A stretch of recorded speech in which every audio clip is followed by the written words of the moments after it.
Live from the 215. This is Wrestle Cave, first annual Wrestle Cave Awards Show 2018. I'm here with the 30 Case. I am Ace Porter. This is High Society. Casey, what's going on, fam? How you doing, man? First of all, congratulations, man. I'm just going to say congratulations. I'm not going to say exactly what it is because I don't know if I can say exactly what it is. You can say it. Congratulations on getting engaged, Casey. You know what I'm saying? Too sweet me, brother. Thank you, know brother. What I'm saying? Thank you, brother. We are bringing belts to the wedding. This is going to be that wedding's going to be sick. I can't wait. You know what I'm Whenever saying? Whenever it happens. Whenever it happens. But we're not in a gonna rush. No rush, but High Society. Case and Ace will be in the building, for sure. That's right. And shout out to all the cavers, you know what I'm saying, doing their thing. Obviously in the group. How was your Christmas? My Christmas was good. It was a little bittersweet, but, we're going to focus on, the positive aspect of it. I'm alive, you know what I'm saying? We're in the cave right now. Everything is love, man. You know what I mean? For real? Same. It was emotional Christmas for me for a whole bunch of different reasons, and the engagement topped it off, and then after that, it's been crazy. It's been a crazy month here. To know that you got engaged on my twin daughter's first Christmas is really, really dope. So 2018, Christmas is definitely going to be, one to remember for you and I. Books. Yeah, for sure, man. For sure, man. How you feeling about, all the nominees that we got for this our first annual award show, man? Well, first off, if you guys are following this, you could have voted for our Wrestle Cave Awards in our Facebook group. Also all over our stuff there. But our Facebook group, Wrestle Cave Podcast, we have a page you can like, but the group is where it's at. You can jump in there, vote for all this stuff. Twitter, we got Wrestle_Cave, which finally we're over 100, baby. Over 100. Over 100. And not only just that, it's the people that actually follow. People that follow me are funny. I love them. Yeah. And they're big name peoples in the industry too. Yeah, you're doing your thing, man.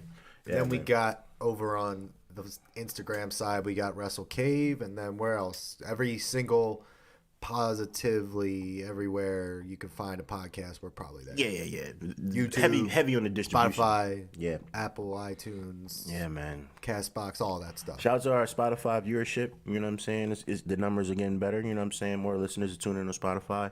Keep listening. Keep tuning in. Me and Casey, no matter what we doing, we come here every Saturday or whatever day we can get it in. We're gonna definitely make sure we put out this quality for y'all, and we're gonna keep getting better. In 2019, we got merch coming soon. We got visuals coming soon. We got everything coming soon.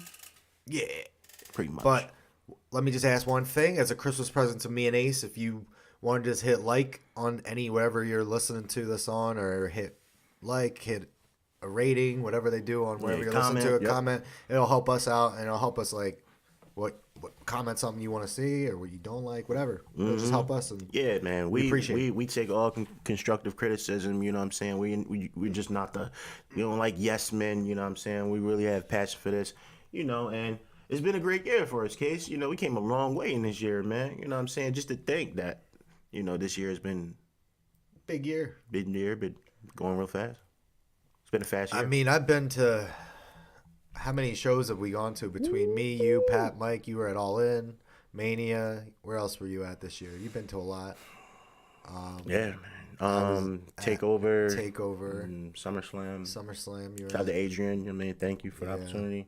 I was at pretty much everywhere you can think of. Northeast Wrestling. I was at NXT Takeover Philly. I was at Impact's Bound for Glory. We were at Raise the Bar Wrestling. They'll be back in 2019 as well. Yeah. What was your favorite show that you've been to? I don't know. They were all so good for different reasons, you know. I mean, I went to a couple WWE shows, which they were all right. I went to Raw, SmackDown when they came around, a live event, which was fun. The live event was better than the Raw and SmackDowns I went to. Right. Probably because I was front row. Shout out to Rudy. And then Vince probably don't care about the live shows. Nah. Do what you want, damn it. The most fun I had, show-wise, that we went to, me and Pat had a blast at Bound for Glory. Bound for Glory was a really, really fun show. And everything that went into that show, every match was different. Right from the beginning, where you had Willie Mack and Rich Swann teaming up. And then we went into the OGs versus LAX the floorboard match with like where they just pretty much tore down the ring and just it was a street fight pretty much. That was a good one. It was different. It wasn't. I won't say it was good. It was different. And then we had that interesting match with Austin Aries and Johnny Impact there. So for me, out of all the ones we went to, that was probably the best one for me. I know we were at NXT Philly, which had probably could be match of the year. I forgot about that. Andrade Almas versus Johnny Gargano. I mean, that was because it was the beginning of the year, man. I forgot. In January. Damn, we were there. Yeah. Again, I was right there on the floor, like looking for Ciampa.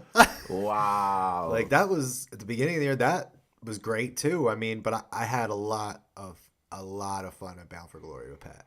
I think my most fun. I'm gonna add Takeover Philly because I just thought about. I think I witnessed one of the best matches I've ever seen. Seeing Johnny in person, I remember that. I remember my reaction to that was insane. Was crazy. All In was definitely.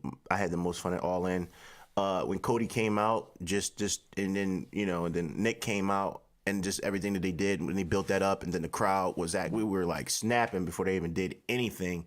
That was insane. And then Kenny and Pentagon match, and then the Bucks match, Hangman Page, and then the Undertaker S entrance with a bunch of dicks. I mean, it was just insane. And Takeover New Orleans. That was my favorite pay-per-view of the year. Show of the year. That was my favorite show. That ladder match, man. It's ridiculous, man. That pay-per-view was crazy. Yeah, man. So they're my favorite. Probably been stepping to. Before we get into the actual awards, like, how did you feel about wrestling as a whole for 2018? I feel like despite of WWE not being that, if it wasn't for NXT, it would have been a worse year Really for bad WWE. year for WWE. yeah.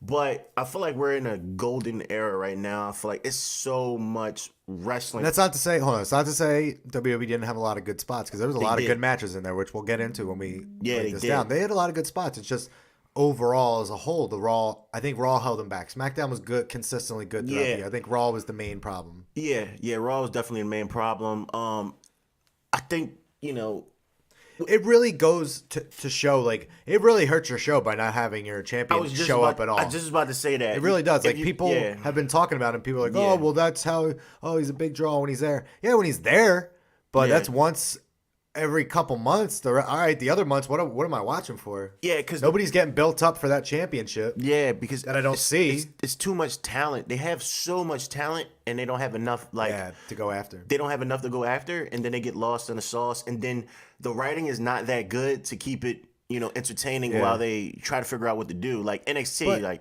you know what I mean? I'll give them credit. The last episode of Raw, like the Christmas episode, Christmas Eve, I think it was, there was improvement. I saw a lot of good. They let these guys wrestle. Like Ronda and Natalya had a pretty damn good match, and the Revival against Rude and Gable, where Rude and Gable won, that was really good match as well. That I've seen some stuff I've never seen the Revival do before. I've seen some stuff I never even thought Bobby and Gable could do, because I didn't think they had any chemistry together, but that's just because they don't let them do anything. Yeah. But I like the last episode. If they can keep building off that, I think they're headed in the right direction. But again, I'm one of those people where you got to show me. Yeah, you can't.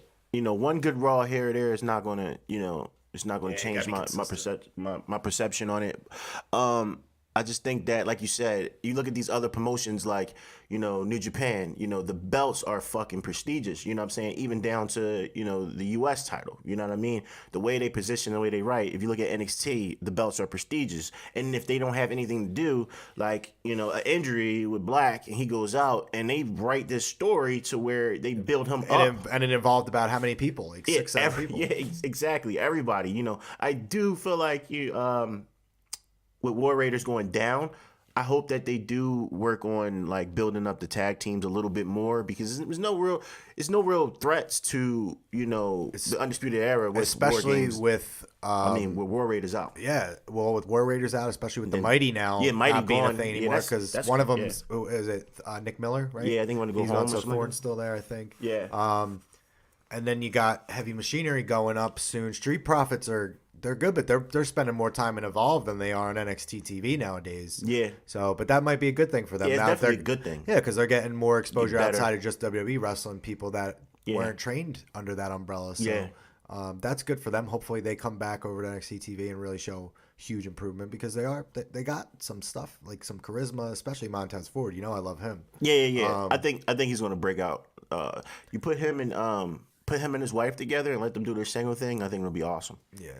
And then you talk about like New Japan. Like, I mean, we talk about New Japan. We got in a couple days we have Wrestle Kingdom Are we coming up. staying up? Are we staying up late? I'm thinking we're gonna have to do it. Okay. But for Wrestle Kingdom, like that culminates a whole year of what they've been writing, and they've been running marathon on Axis. So you look at Cody and Kenny, that whole thing that broke down over the year, and then it involved Coda, which then involved Tanahashi, which then involved Okada. So everybody been going through this story, and they've all branched off this main theme of Kenny that when he finally got the belt. And then now we're telling the story of, is Kenny going to usher in this new generation the New Japan's building, or is it going to be the ace who has pretty much been there all along, solid, holding it down for them? So the culmination comes for them every year, and it actually means something. You see it. And also, Jericho being over there and doing everything he's doing,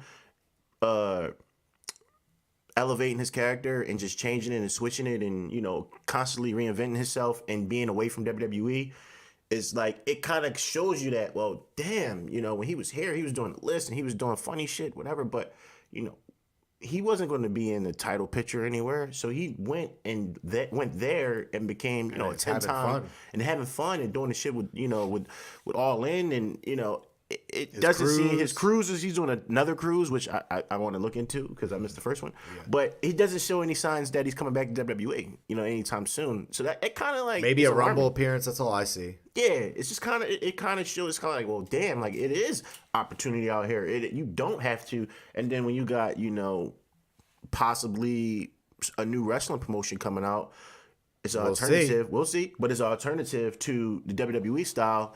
You know, I think that'll help WWE continue to push it. You know, because they need competition. Because, you know, I think with competition, you know, Triple H, you know, talked to Vince and, you know, Shane, see what's going on.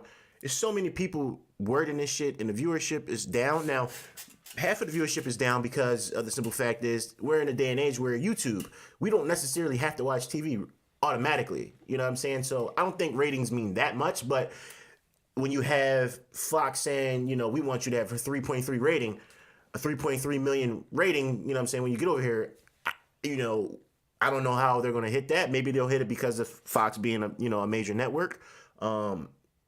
But either way, you know, it's a little alarming. Like I said, when you have like these veterans and these legends out here doing other things, even with JR working with, you know, the Bucks and, you know, New Japan. And then you even have other promotions that are slowly building. I mean, yeah. Impact, say what you will, they're bouncing around from channel to channel, but you know, Pursuit, Pop, wherever they're going, they still have a solid group of wrestlers there that people want to see. So they're going to travel over to that Pursuit channel to watch them. They have a following now.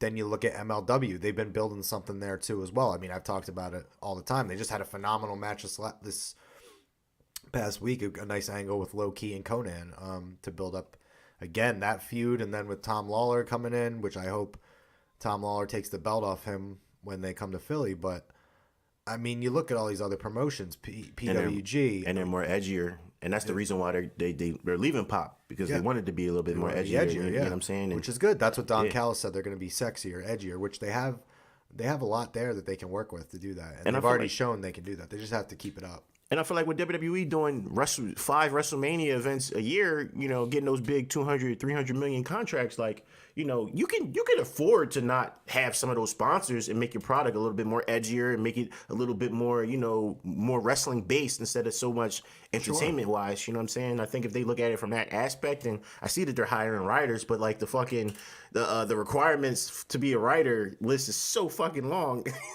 Doesn't make any sense. And I know we should just apply. Yeah. See what happens.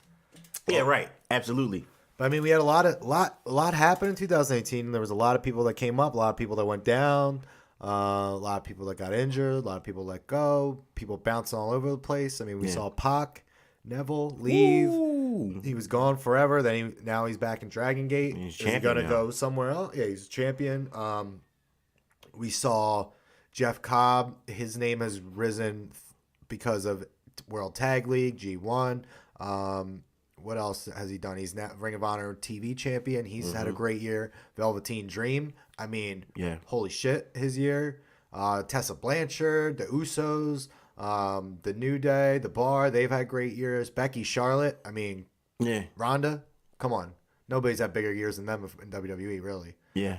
Gargano, Ciampa, Aleister Black. The list goes on. These people, like the amount of LAX, I mean, has had a phenomenal year. Mustache Mountain.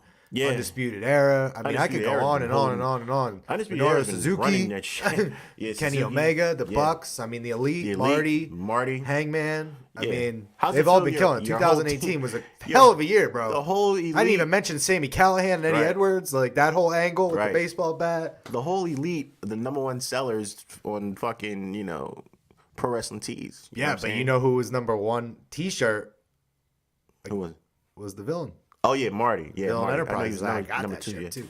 What do you That's think? crazy. You want to kick it off? Yeah, we can kick it off. We starting with Breakout Star of the Year, right? Let's start with Breakout Star of the Year. Let's start off. 2018 was huge for a lot of people, man.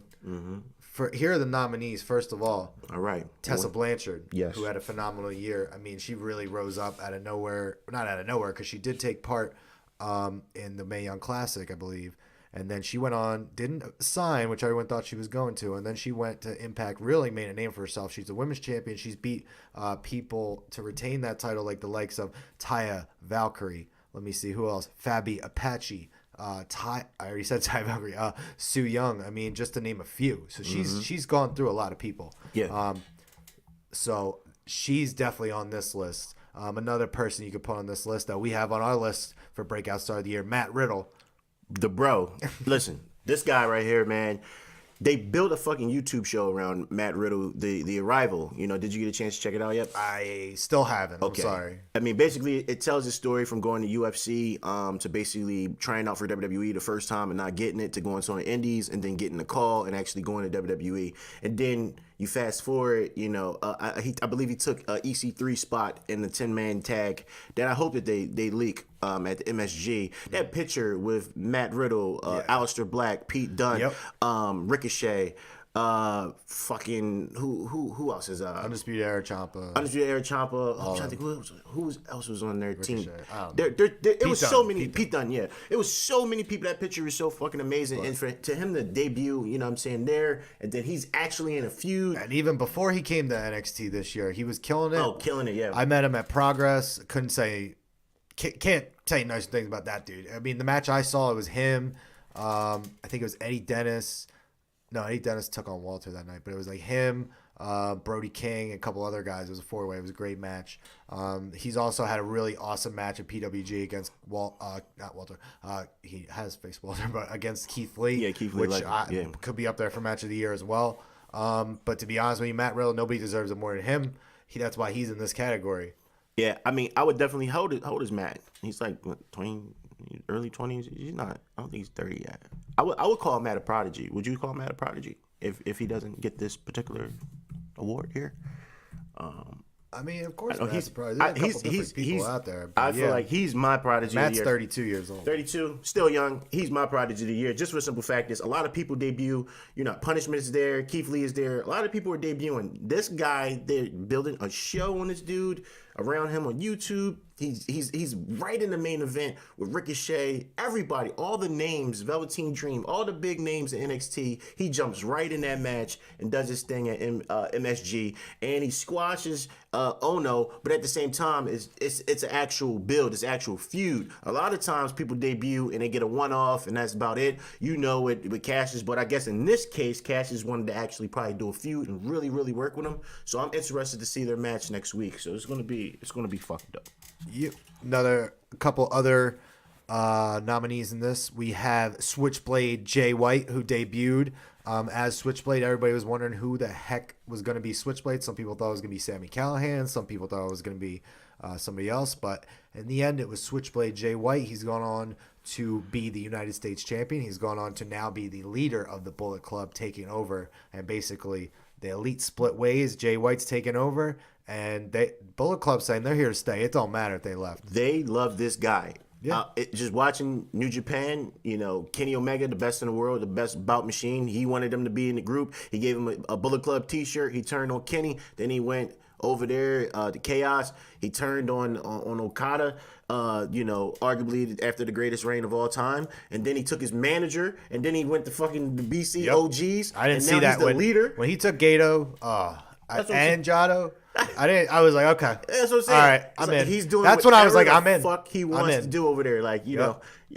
he's the only member that didn't want to be in the elite, but actually ended up being in Chaos and actually been the leader of Bullet Club. Yep. Nobody has ever done that. Nope. You know what I'm saying? So, and he's fucking young as shit. You know what I'm saying? Yep. The sky's the limit for Switchblade. Great Hill, love him. This next dude, man, I'm so proud of this next dude. You wanna introduce him? Which guy? Mustafa Ali, man. Mustafa Ali. The Heart of 205 Live.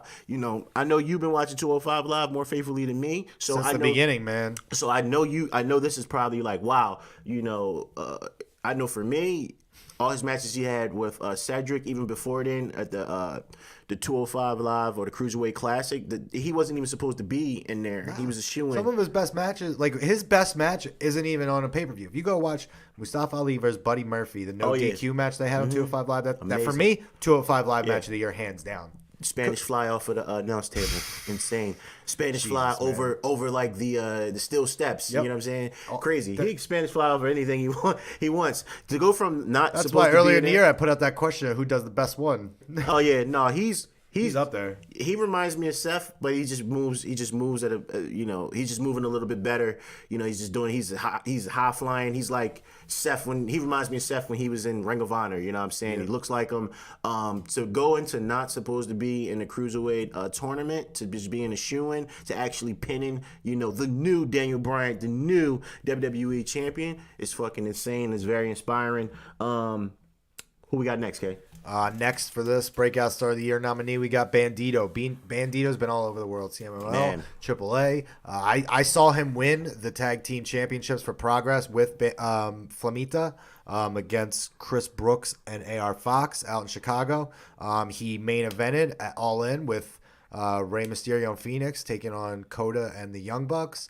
He just got signed to Ring of Honor. He was amazing. I mean, what more can you say? Bandito's everywhere these guys. And I've been in talks with him. Let's after see. Casey introduced me with him, so we're gonna put this. We're gonna put this in the air. We'll see. Casey will see. Put it out there. Soon. Good things. Hopefully, we will have. We'll see him soon. Bandito out here soon. And if you haven't, check out Casey's interview with Coda Brazil. You know what I'm saying? It's really, really good. Really, really great interview. Shout out to Cody again. Shout out to Cody. Shout out to Cody and shout out to Casey, you know what I'm saying, for locking that in. And Coda, you know what I'm saying? Flip Gordon. How do you feel about Flip? Flip. Another guy who yeah. Cody even says it. He's not supposed to be here. Yeah. He's not supposed to be here, but people love him. He basically has built this name for himself. I mean, yeah. I've seen him in the past in Ring of Honor shows, and he's been good, but like he never was like this star level that he is now, to where he's always had it in the ring, but now he developed that persona, that Flip Gordon character. Connects with the crowd. Connects with the crowd, and all that has a lot to do with being the elite. Yeah. And for me, I mean, his match with Bully Ray, the I Quit match, was dope. And then how he won the Over the Budget Battle Royal, and then got his shot against Jay Lethal, and All In. Yeah. That was a phenomenal match. Yeah. So he's just a cool dude, man. Even he had a block party. It was like an all-out block party. He's just a cool dude. I see him in the airport. You know what I'm saying? Took a picture. We talked. Cause he's wrestling in New Jersey like a couple years ago. To being on the elite and just being the star that he is. You know what I'm saying, on the rise. I fuck with Flip. I'm a Flip fan. For life. Next, we got a girl who's killing it. Undefeated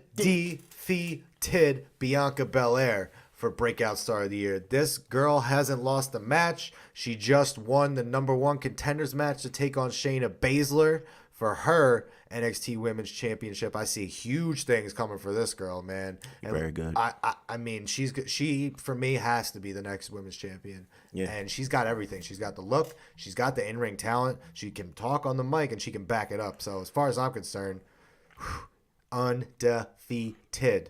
Yeah, man. You said it all, Kate.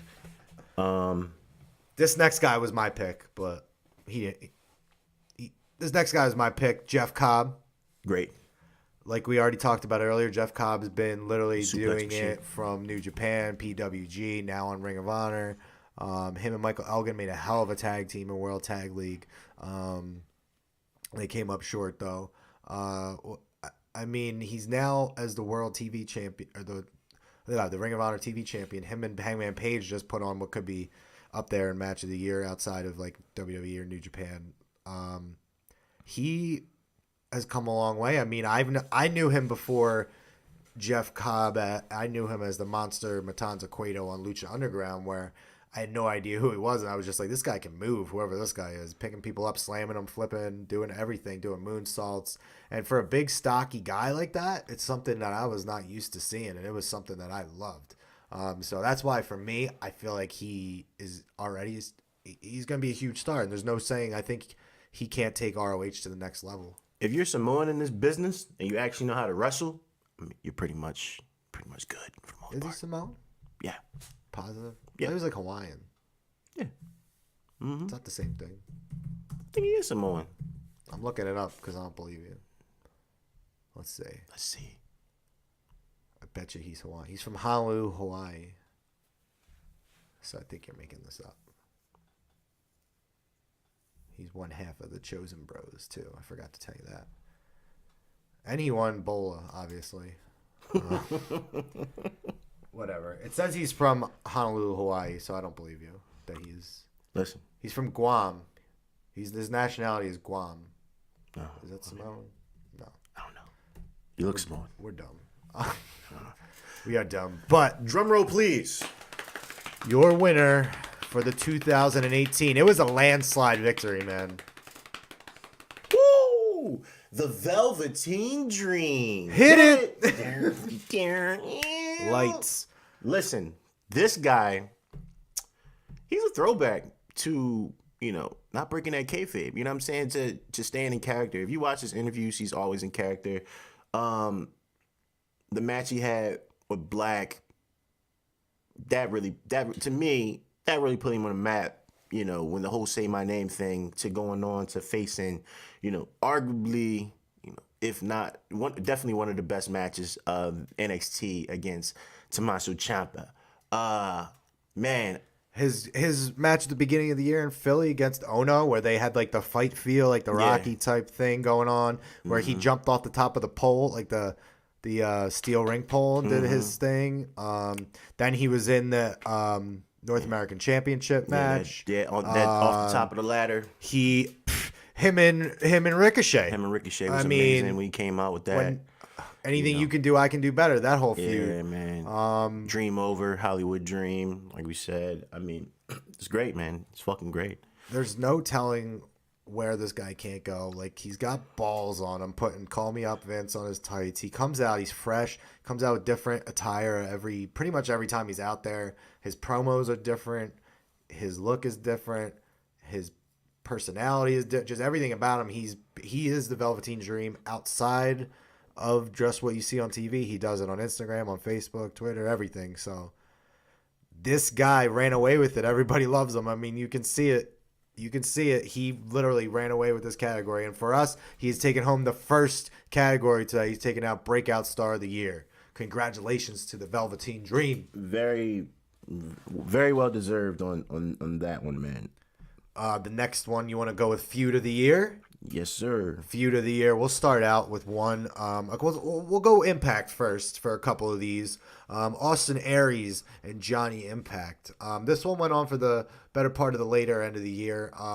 Johnny and Taya was brought into it by Austin Aries. Austin was using TMZ, Twitter, calling Taya fat, calling her all these names. TMZ posted that on there. Then Johnny and Taya went on there on TMZ right before Bound for Glory.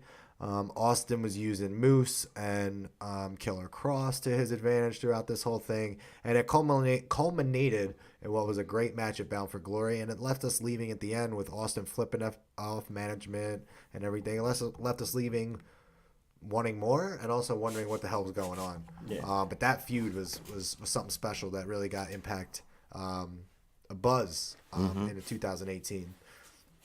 Another one from Impact, which really went the whole year, which involved little kids getting run down by cars, and it involved Conan, just doing basically anything he wanted to do to get his point across that Santana and Ortiz, they're the real deal. They're the best tag team on the planet. But Homicide Hernandez are not having that. So LAX and the OGs, they had quite a few matches. I think their best match, though, was at Slammiversary. Their match at Bound for Glory, like we talked about earlier. Well, I forget what the exact name they called it, but was it the Concrete Jungle match? That's what they called it. But that was just another solid feud throughout the year. Like Impact kept things going throughout the year with just solid work. This next one I know you love, Cody and Kenny, man. Yeah, anytime where you have a storyline that if you're paying attention to Elite and they're using YouTube and their story that they created to carry on into these different, storylines actually on the television, in the ring, is just dope. You know what I mean? The whole thing of, Cody really feeling as though he's the real leader of the Bullet Club opposed to Kenny. It was really, really interesting in how they tied in, Matt, Nick, how they especially purposely the one event. I think it was New Beginning. It's so hard to keep track. Yeah, of it is. But because we're not used to it yet. Yeah. But New Beginnings, I think it was, where Cody and Kenny had that little scuffle, and everybody came out and we're like, whoa, whoa, whoa, yeah, he whoa. pushed Nick or whatever. And, Yep. And then at the end they were like, we're okay. It's okay. Yep. And then Kenny was getting out of the ring. Cody just crossroads and Yeah. planted him on, and Kenny sold it perfectly. Yeah. And then from Cody, there, yeah. that picked up. You know what I mean? Yeah, And then we yeah, saw yeah. the triple threat, the one-on-one matches. Yeah. The match they had when I think it was one spot when they were on the top of the ladder and he gave him a super suplex off the top. Oh my Yes. God. It was Yes. like cringe. That match was tough. I remember their first match was like a little it was a good match. It wasn't the best match. I don't think it lived up to the hype per se, but the second match exceeded, and they gave us the exact, you could tell that they held back for that particular second match. And then with the triple threat with When they added Ibushi. Coda, Yeah, when that they added just turned Coda, into something else. Coda and the Golden Lovers came back. I mean, it's just great storytelling, man. You don't see too much of that. But speaking of storytelling, like we were just saying, Okada and Jay White, you know what I'm saying? We already discussed it, but I mean, just as Kai being so young and being able to get in the ring with a legend and a veteran, Not just that, possibly the greatest champion, greatest IWGP heavyweight champion of all time. All time. Longest reigning, held it forever, it feels like. Both his recent runs with the title, have been pretty damn good. And that is how you establish a new fucking star, Yes. a new hill. And what does he do? He takes Okada's guy that's been with him for like the last 6-7 years, pushing him to the top, that runs the place, and he took him from him. He took Chaos from him, basically, and then left. Then he took the Bullet Club and he said, you know what? I'm taking everything from you. So now this match that they're going to have at Wrestle Kingdom, I'm really interested to see if Okada is just going to be Balloon Okada floating out there like who doesn't care. We've seen him every now.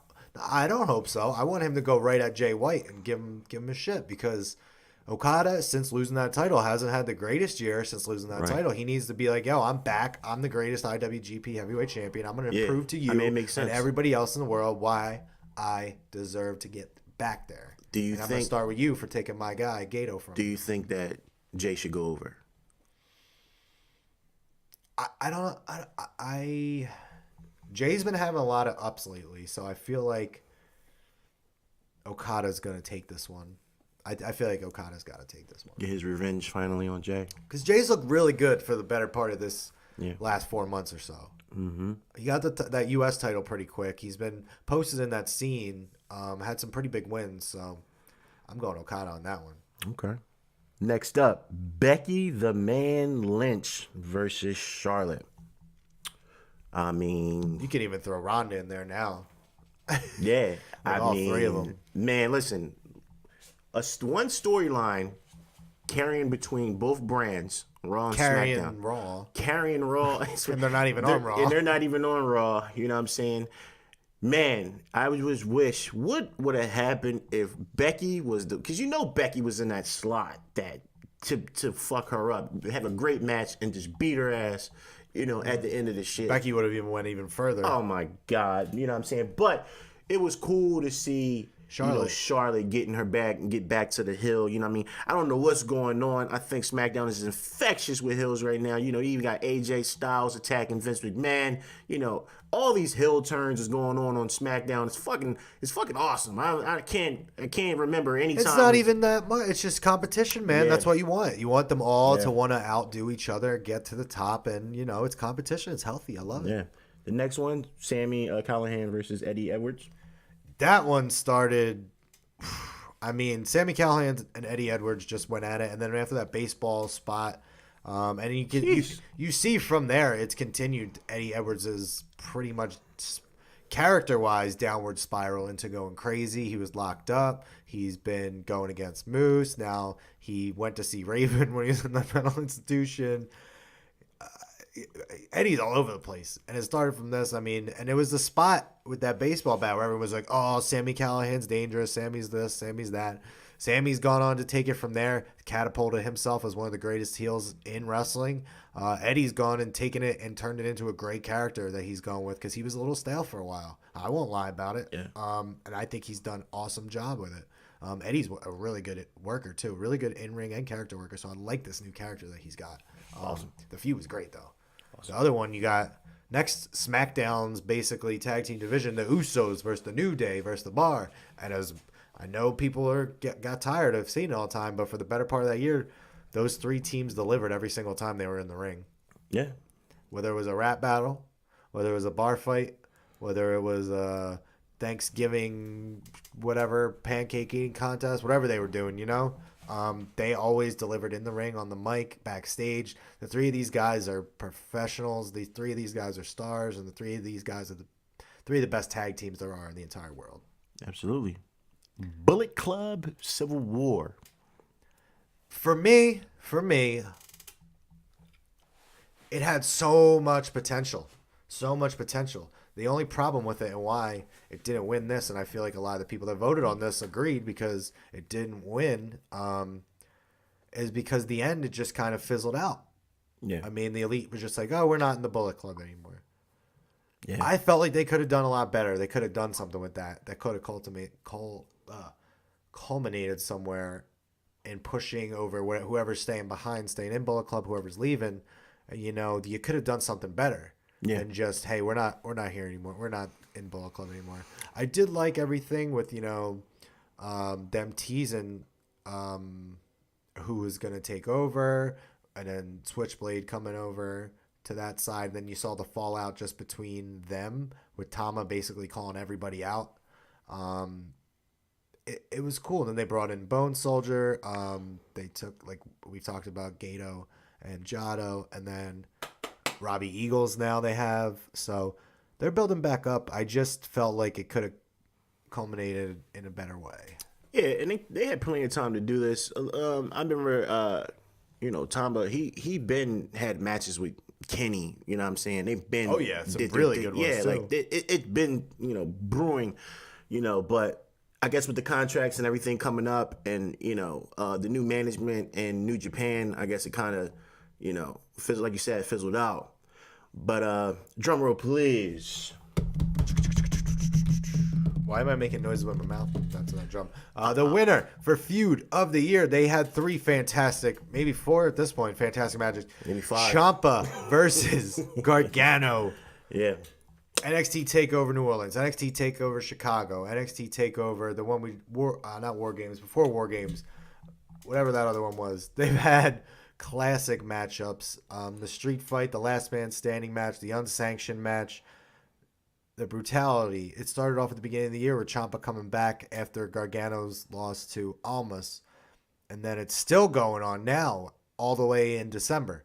That's long-term booking. That's long-term storyline. And now Alistair's involved in it. Alistair and Gargano have been putting on classic matches. Now Ricochet might be involved in it at this point. I don't even know, but did you see that? Did you see that promo from Tommaso? Yeah, kind of. Yeah, man. The one from this past week? Yeah, the storytelling that they're doing is the best storytelling on WWE television. If you go NXT, if you go NXT, if you go SmackDown, you go Raw. Yeah, this story they've been telling us been for the last 3 going on 4 years now. You know what I'm saying? So, Very, very great shit. You know, it's just so deep. It's just so much. You would have to literally go back. Like I said before, me and Casey's planning on breaking down some of the top storylines, and we can really get in depth with this particular one because it's so deep that we don't have enough time to really get into this. You have to pay attention to fucking John. Anything that Johnny and Tommaso's doing, just pay attention, man. You know what I'm saying? I'm gonna just say that. I'm just gonna say that. So far, congratulations to Velveteen Dream on Breakout Star of Yeah. the Year. Congratulations to Johnny Gargano and Tommaso Ciampa. Can I do an on honorable Feud of the mention? Year. Can I do an honorable mention? Sure. I don't know if it's a feud or not, but Ishii versus Suzuki is going to always, Yeah. it's going to. I'm going to always remember that. Oh yeah. Those two. I Those tweeted out like my wish list for 2019 for New Japan, NXT, WWE, MLW, and I put on New Japan. I was like, I just want more Ishii versus Suzuki. I was like, that's all I want. Next category, we got Best Weekly Show from Wrestle Cave Awards for 2018. I mean, we don't have to break these down too much. Everybody knows all about them. Let's go right into it. Monday Night Raw, SmackDown Live, Impact Wrestling, Ring of Honor, Lucha Underground, 205 Live, NXT UK, MLW Fusion, Being the Elite, but, who took it, Ace? NXT, maybe. You know what I'm saying? It's the A show, the A brand. I mean, for a reason. Like, everything we've been talking about today, we've pretty already much NXT. seen. So, NXT's already won 3 awards, and we've done 3 categories. So, I think we're starting to see a pattern here. Yeah. The people of Wrestle Cave love themselves some NXT. Yeah. I really like that you threw in Being the Elite in this category. I did think it was going to get more votes because it's been solid. It's been the Monday night show that everybody loves. Yeah. SmackDown again. SmackDown had my vote. I thought everyone was voting for NXT, so that's why I voted for SmackDown. Because I was like, SmackDown needs some love because SmackDown's been solid, and especially now the talent that they have. Almost, I'm telling you what I want right now at WrestleMania. You ready for this? Fatal 4-Way for the WWE Championship. I want Mustafa Ali, AJ Styles, Cien Almas, and Daniel Bryan. Jesus Christ. Put it out there in the universe. Make it happen. But congratulations to NXT for winning Best Weekly Show. I think NXT about to get another award when we get to this next category. Yeah, NXT about to sweep every freaking award. Shout out to NXT. Next one, we're going to go with our Tag Team of the Year. This has been a good year for Tag Team Wrestling. Yeah. 2018 Tag Team of the Year. We have the nominees are from WWE, The Bar. They had a phenomenal year. They won this. They were Raw Tag Team Champions a couple times. Then they went over to SmackDown. Won the SmackDown Tag Team Champions. Been putting on phenomenal matches there with the Bar. They are the Bar with the Usos and the New Day. And I can't say enough about them. So that'll just lead me right to the next people. The Usos. They're one of our other nominees for Tag Team of the Year. My favorite tag team, the Young Bucks. I mean, the Young Bucks. What more can you say about the Young Bucks? To me, I'm 29. They're the best tag team I've ever seen in my life. Yeah. They're the best. Okay. I mean, look at this year alone. Ladder Wars match, phenomenal. They had a match with the Briscoes in Ring of Honor, phenomenal. Main event and All In, phenomenal. Jericho and the Young Bucks versus Cody, Hangman, and Kenny, phenomenal. Young Bucks when they beat and won the New Japan IWGP Heavyweight Tag Team Championships for the first time. Phenomenal. I mean, these guys have done everything, being the elite.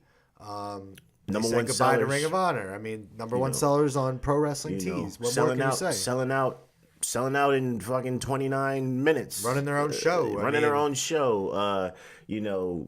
Using YouTube, this tool that they don't make a dime off of, and found a way to connect with their audience to be able to sell out these shows and to be able to sell their merchandise.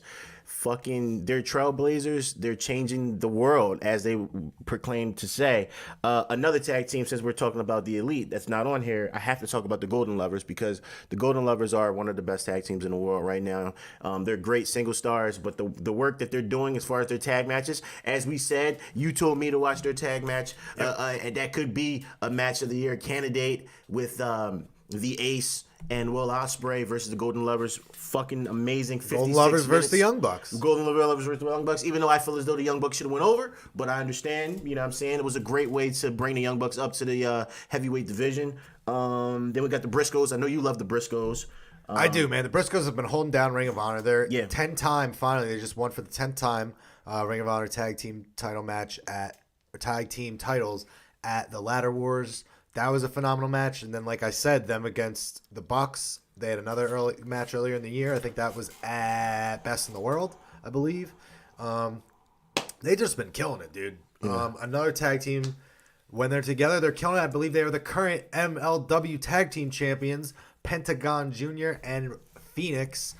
These guys by themselves are amazing, but even together, they're even that much better. They fight from Impact. They fight in MLW, like I said, AAA, pretty much everywhere. Yeah. And Phoenix is probably the only other person that can probably hold a candle to Nick Jackson's hot tag. Yeah, Phoenix is amazing. Yeah. So, Evo and Sonata, we have G.O.D. Whoa, don't just blow through Evo and Sonata. Oh, no, I'm not going to blow. Evo and Sonata, back-to-back World Tag League champions. Mm-hmm. So, not only that, but they're going to win again their tag team championships back. They've had a huge year. They're on a roll. LIJ is on a roll, bringing in Shingo in this year. They, for me, are the hottest thing going right now. Didn't get as much love as I thought they would in this particular one. And then the next one you were about to go into. G.O.D.,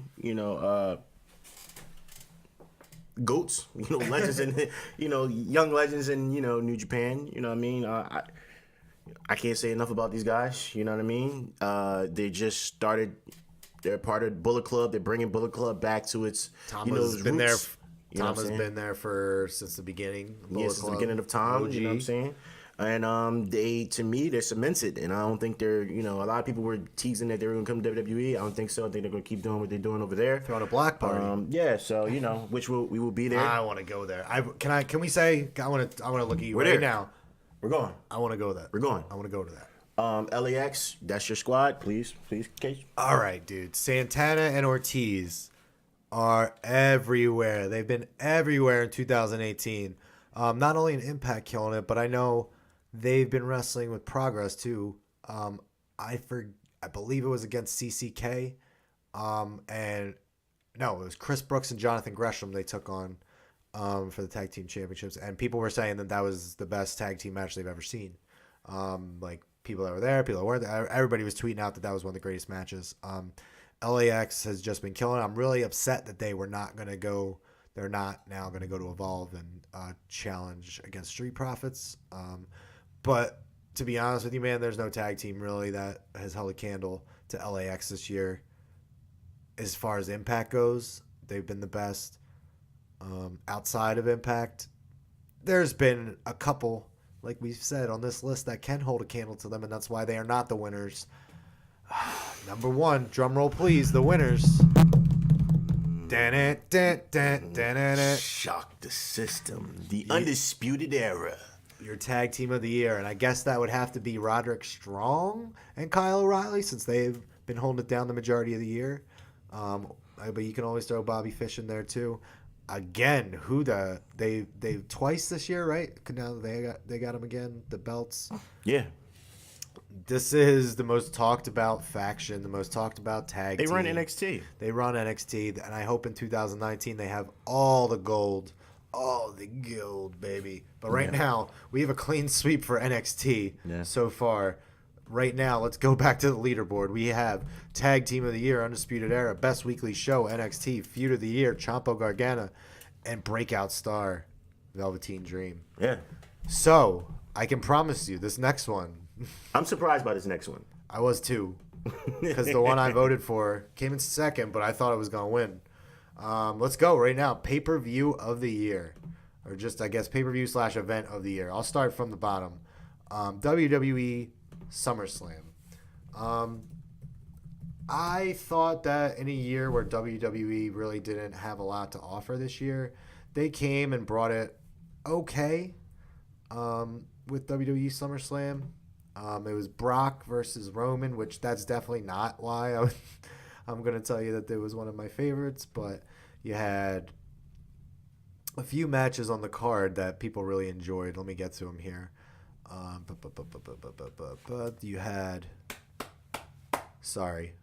Was there ones that people enjoyed? Sorry. No. I was there, and I don't remember nothing that happened. Honestly. Samoa Joe. I think it was Charlotte versus Becky. Carmella was one. New Day versus Bludgeon Brothers. Seth versus Dolph. B Team versus Revival. I think I really just put this on because I wanted to give WWE some love because I felt bad. The next one was this one was probably the best, one of the better WWE pay-per-views this year. WWE WrestleMania. Had arguably the most entertaining WWE match this year with Ronda Rousey and Kurt Angle taking on Stephanie McMahon. I was going to say Shea McMahon for a second. Stephanie McMahon and Triple H. Really solid show because a lot of people didn't really know what was going to happen as far as Ronda in ring or really how Kurt was going to do it, but ended up being really good. I was there. I left the main event. I know you did. I didn't watch. I just can't. I couldn't do it. I think that match. Nicholas winning. Nicholas and Braun. That was trash. AJ versus Shin. That was trash. That was good because you got the Shin heel turn. I didn't like that match.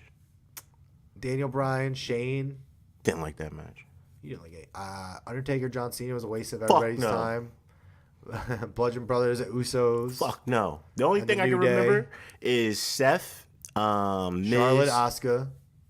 Yeah, that was Wasn't bad match. at all. It wasn't bad. Miz, Finn, Seth. That was a good one. That was a good one. I snapped. And then Cedric Mustafa, I thought would have been better. Yeah. I think Ronda match is probably the best. That match and the Seth triple threat match is probably the best. The match. WWE Royal Rumble. Only reason this is on here is these two main events, or not main events, but the two Royal Rumbles were pretty good, and they bookend the show. So and then you had Ronda Rousey come out afterwards. So I enjoyed the Royal Rumbles for the most part. I don't think there was anything too memorable as far as the actual matches there. Because we had, who was the champion at the time? Probably still, what's his name? Yeah. As always. The best WWE pay-per-view, so to speak, to me was Evolution. Was the all women's pay-per-view. By if we're going for far talking it was WWE. Evolution. I mean, Rumble was all right. It had Kane and Braun taking on Brock. You had Sheamus and Cesaro beating Seth and Jason Jordan. Asuka won. That's why I said I felt like the two Rumbles were the best part of that. We had so are we going to go into takeovers? Are we going to get into those go, and keep it WWE, or are we going to keep it? Let's go to Impact Slammiversary. Okay. Impact Slammiversary was pretty damn good. Mm-hmm. Like I talked about a couple times on here, we had a really good match between the OGs and LAX, which was a great, phenomenal match. The main event had Austin Aries defeat Moose in a championship match, but probably match of the night for me was Pentagon versus Sami Callihan, the mask versus hair match. That was really good. My girlfriend never has watched Impact ever, and I was watching. She sat down and watched the whole match with me, and then ever since then, she's become a huge Pentagon Junior fan. So much so that we're going to be going to MLW. But she's going to be coming with me because she loves Pentagon. So, Sue Young versus Madison Rayne was good. And I know that this one Pat loved was Brian Cage finally capturing the X Division Championship from Matt Sydal. So that was a really good pay-per-view as well. The other one from them would be Bound for Glory, which we talked about again. It had Austin Aries against Johnny Impact. We had Taya versus Tessa, which I thought was a phenomenal match as well.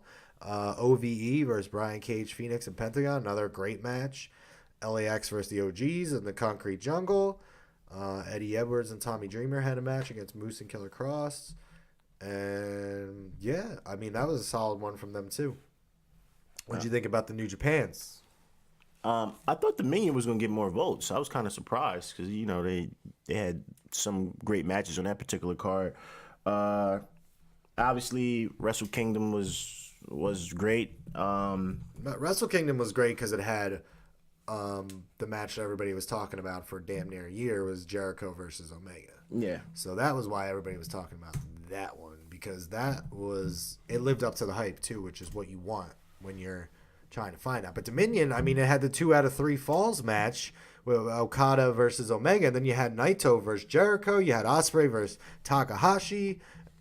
I mean, I would have thought as well that that would have got the vote for sure. It's clearly that we have a little bit more of a WWE fans and That's okay. Yeah, which is perfectly fine. You know what I'm saying? But that's the only thing I hate. Like that's why you will hear me talk like a lot of stuff and on the group I talk a lot of stuff not WWE because I want to open them up. Yeah, you got it. Yeah, as far as other people that there's a lot of people that do like it in our group, so I want to keep talking about it. That was also Dominion where Sonata and Evil took on the Young Bucks. Mm-hmm. Now let's get into and the Young Bucks won their championships. What? NXT. NXT War Games 2. How did you feel about War Games 2? I loved it. I loved it too. I liked the first War Games match better. Yeah, I did. But too. I mean, as far as the matches goes, that was where we had Aleister Black take on Johnny Gargano. Yeah. We had Tommaso take on Velveteen Dream. Yeah. That War Games match was pretty damn good. So that women's match they had for the women NXT belt with Kyrie and that was a 2 out of 3. Yep. That was okay. I thought their other one before that was better though. Mm-hmm. Takeover Philadelphia. Yep, that was really good. That had arguably the match of the year. Yeah. Brooklyn 4. Yeah, that was Brooklyn crazy. 4 I thought was going to be the one, dude.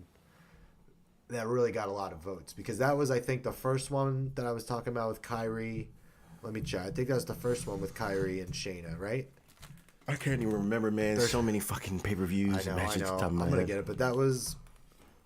Ooh, yeah. That was the first one with Kyrie and Shayna because that was also where we had Velveteen and EC3. We had Ricochet and Adam Cole, which was another phenomenal match. We had Ciampa versus Gargano, Undisputed Era versus Mustache Mountain, Pete Dunne versus Zach Gibson. Like,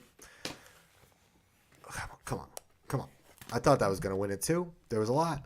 I thought the one that you voted for was going to win it. That was my real pick. Enjoyed. That was my real pick. So Take my over real New pick, Orleans. Takeover New Orleans. NXT, Takeover New Orleans. But thinking, after looking at the list and thinking, remembering from the beginning, even the pre-show, even with the Battle Royal, everything like that, leading up to the end of the match, yeah, the one who won was the rightful winner. It was because... But, I mean, Andrade versus Aleister, Ember versus Shayna was okay. Undisputed Era versus Authors of Pain versus Roderick and Pete. That was when we got the turn. That was awesome. That's when Roddy joined up. Then you had Gargano Ciampa again. Then you had that North American Championship match. Come on. How did that not win? I think from the entertainment standpoint, from top to bottom, you know what I'm saying? All right. With dream matches and dream scenarios and shocking things, you know what I'm saying? So let's just say this. And Ring of Honor Final Battle and Ring of Honor Best in the World also on this Really list dope. too. Yeah. But we just named NXT. We just named Impact shows. We just named New Japan shows. We just named WWE, Ring of Honor. But what promotion won Best Pay-Per-View Event of the Year? What promotion would it be? None. No promotion. How is that possible? You ask. Maybe it's coming. Who knows? We have 4 days to know. Your pay-per-view of the year, all in, baby. All fucking in, bro. Deserving. I don't even know. I mean, Deserving. do we even have to go there?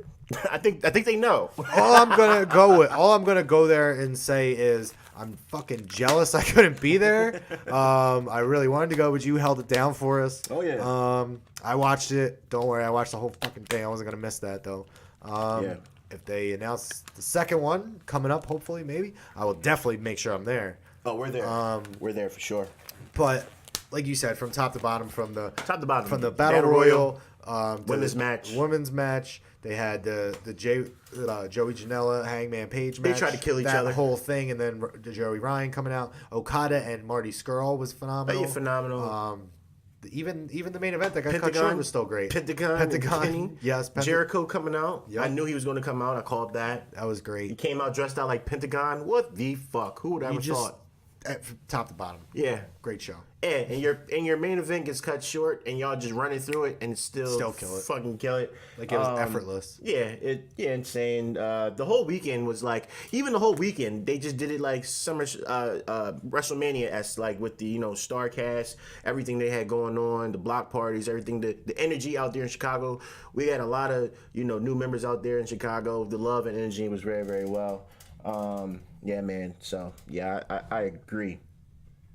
I guess. All right, now as we go, I guess we don't have to get too in depth into some of these people now as we go, because we've been talking and talking. Yep. When we bring up a few people, we'll jump in, but you might hear us kind of run through people now. Okay, and I apologize. We've been talking for close to an hour now, so I feel like this is we should have been able to get it in a little bit earlier. You know what I'm saying? We're good. But we're good. We're straight. I just don't want to bore the people just constantly going, hey, and we'll bring up NXT TakeOver again and again and again. Yeah. But anyway, best heel of the year. We had many from WWE. We had Samoa Joe, who between his feuds with AJ Styles, Jeff Hardy now, he was a feud with Shinsuke for a little bit too, I think.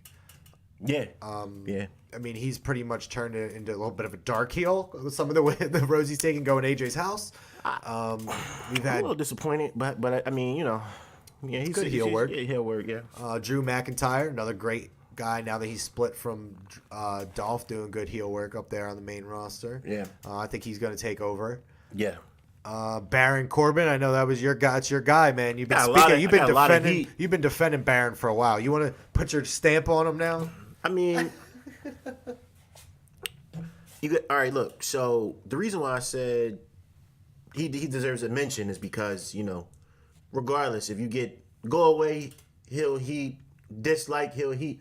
A heel is a heel. You're supposed to be disliked. If you're disliked because you think they're trash, if you're disliked, if you feel as though, you want them to go away, you tell me how many of you fucking fans that can go in WWE and fucking start a show and end a show on the microphone, regardless of whatever the case may be. With it possibly getting thrown at you 5 minutes before. Exactly. You know what I'm saying? And he wasn't in that position last year. You can't tell me you remember him winning the U.S. title. You can't tell me you remember him having the briefcase and having a chance of being a champion or cashing in. You can't tell me that. But you can tell me that he looks like a fucking waiter at Fridays because it's cut. You can tell me that, wrestling in a suit. No, a vest. And a vest and all that shit. And then some of his matches, some of his matches are actually, okay. The matches that he had with Finn were okay. They're okay. They're okay. Nothing past that. Nothing past that. Improved. He's improved. He's improved a lot, if you ask me, because they put him in a position where he was doing a lot of mic work. You know what I'm saying? So, for me, I feel as though he's improved. I wouldn't have thought a year ago that he would be beginning a Raw or ending a Raw or a faction with Bobby Lashley or Drew McIntyre.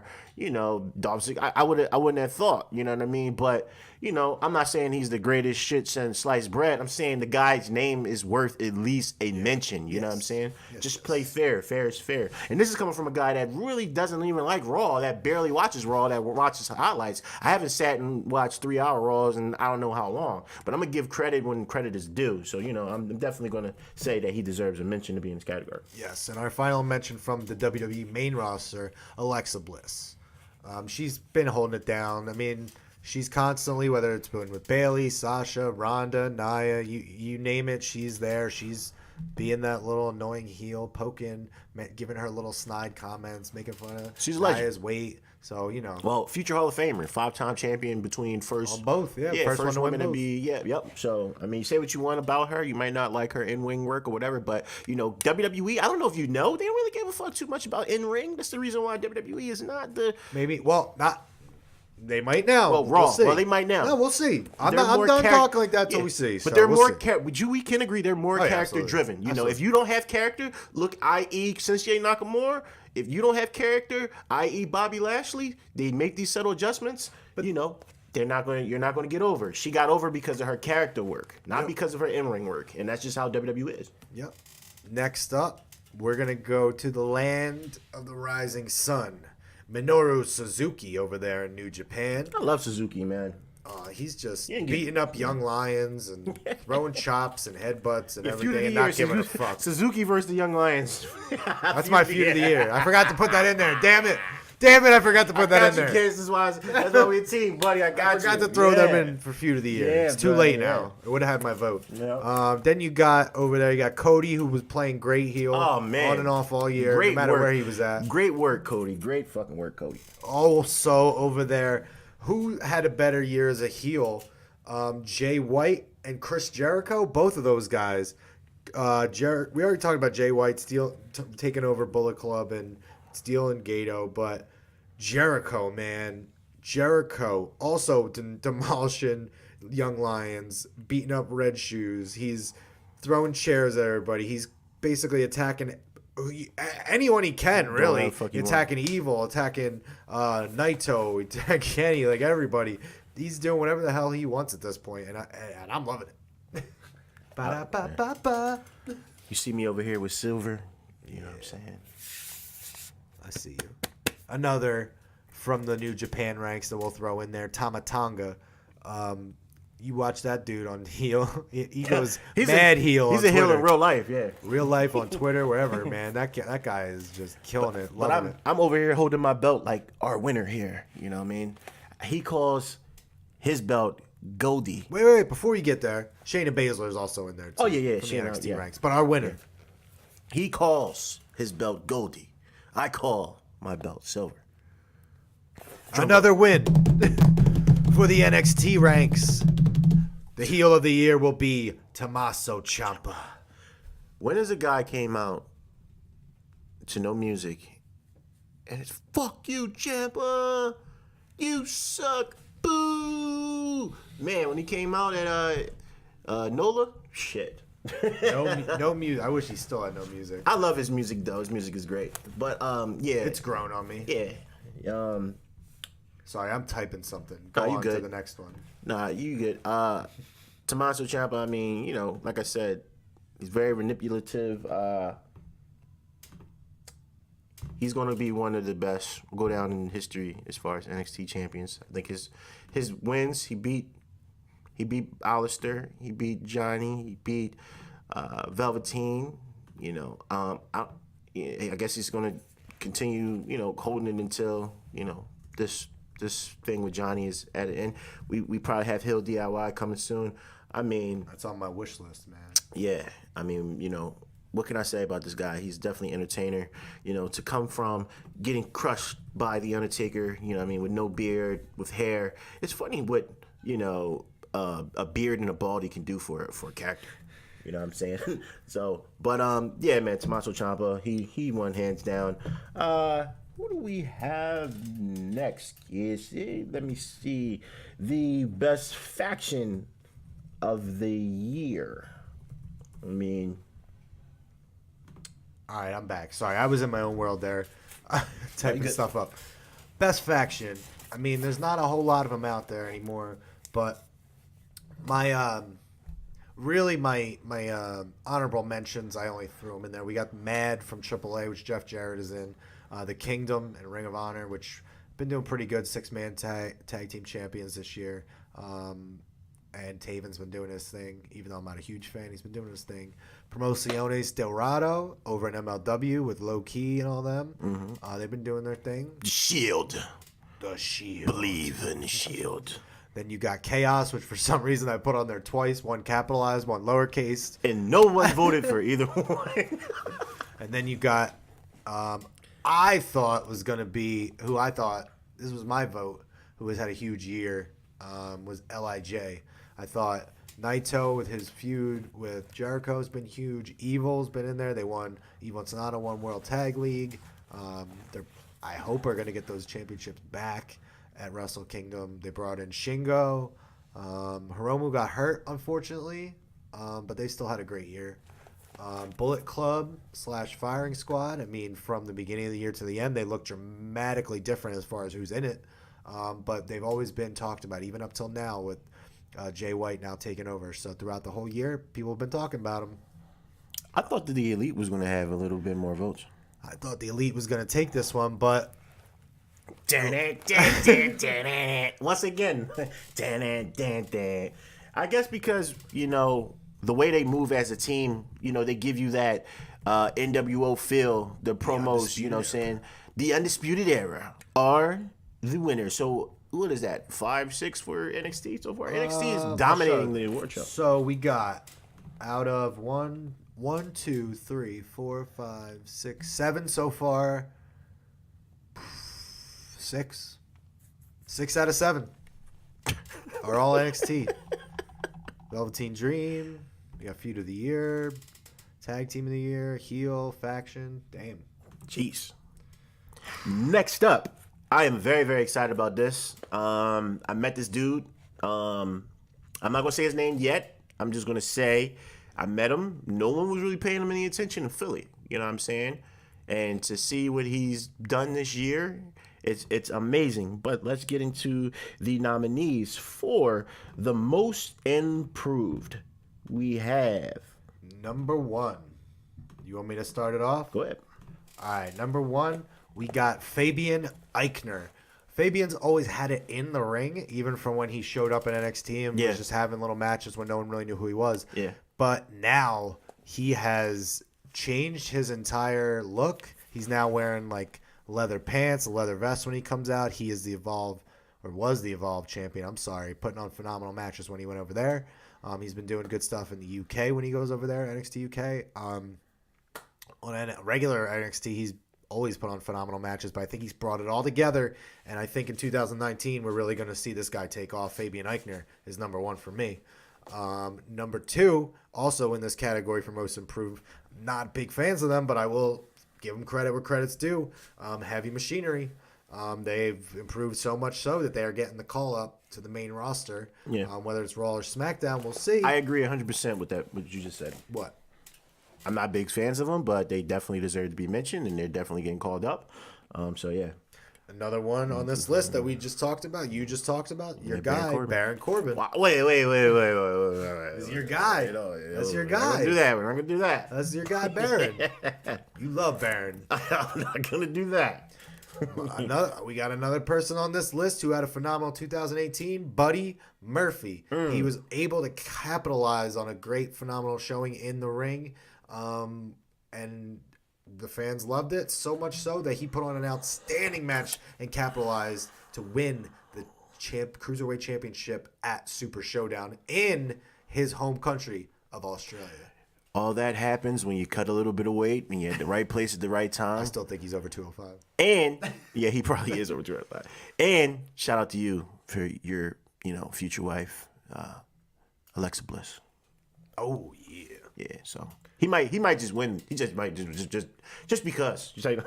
Right.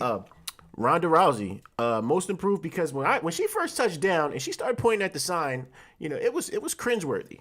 So to go from there to having like arguably the greatest debut of all time at WrestleMania was really, really dope. Who else we got? And then even at the end of the year, the last match she just had on Raw with Natalya, it was a really solid match. Anytime you can have a great match with Nia Jax, you know what I'm saying? Shit, No, I said with Natalya. No, I know that, but I mean that's Natalya, you know what I'm saying? But she had great matches with Nia Jax, for Christ's fucking sake. You know what I mean? Say great, but I know what you're saying. Yeah. All I'll say is I know we got a little heat because we didn't put her in Breakout Star of the Year. Only reason I didn't put her in Breakout Star of the Year is I can't put someone in a category that says star when she was a star before she even came into WWE, man. I'm sorry. Makes sense. She was a UFC champion, UFC star, a household name. So she was already a star, in my opinion. You can't put her on a breakout star when she was bigger than WWE before she even walked into it. So, you feel it? No, I mean, I don't know. That's just how I see it. No, I feel you. She was bigger than WWE. So, hey, listen, we put a lot of thought into this shit. You know what I'm saying? So,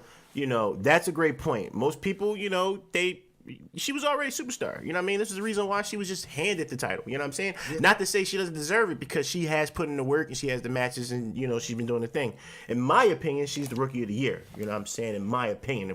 It's so, all you people mad, give my man Casey some heat. We're going to put her down. I know I support her as Rookie of the Year because I haven't seen someone adapt that fast since like a Kurt Angle. You know what I'm saying? Yeah. Coming in and doing their thing. So, Street Profits. I don't know. It's weird because sometimes I just like when Ford just goes off and does his thing. You know what I'm saying? I really don't care about his partner too much. Another one, a great hot tag. Yeah, he is great. I really don't care. What's his partner's name? I really don't care too much about the partner. Angelo Dawkins. Yeah.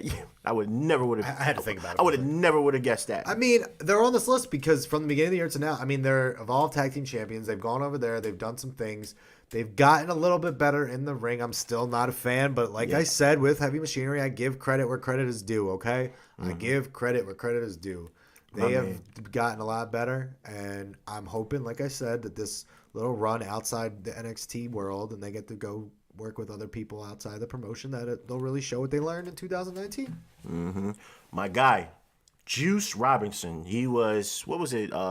CJ Parker. CJ Parker, yeah, from in NXT, and to go over and cut one of the best promos of the year. I don't know if we had that a category or not, but it's definitely up there for one of them. We had so many, we couldn't keep adding them.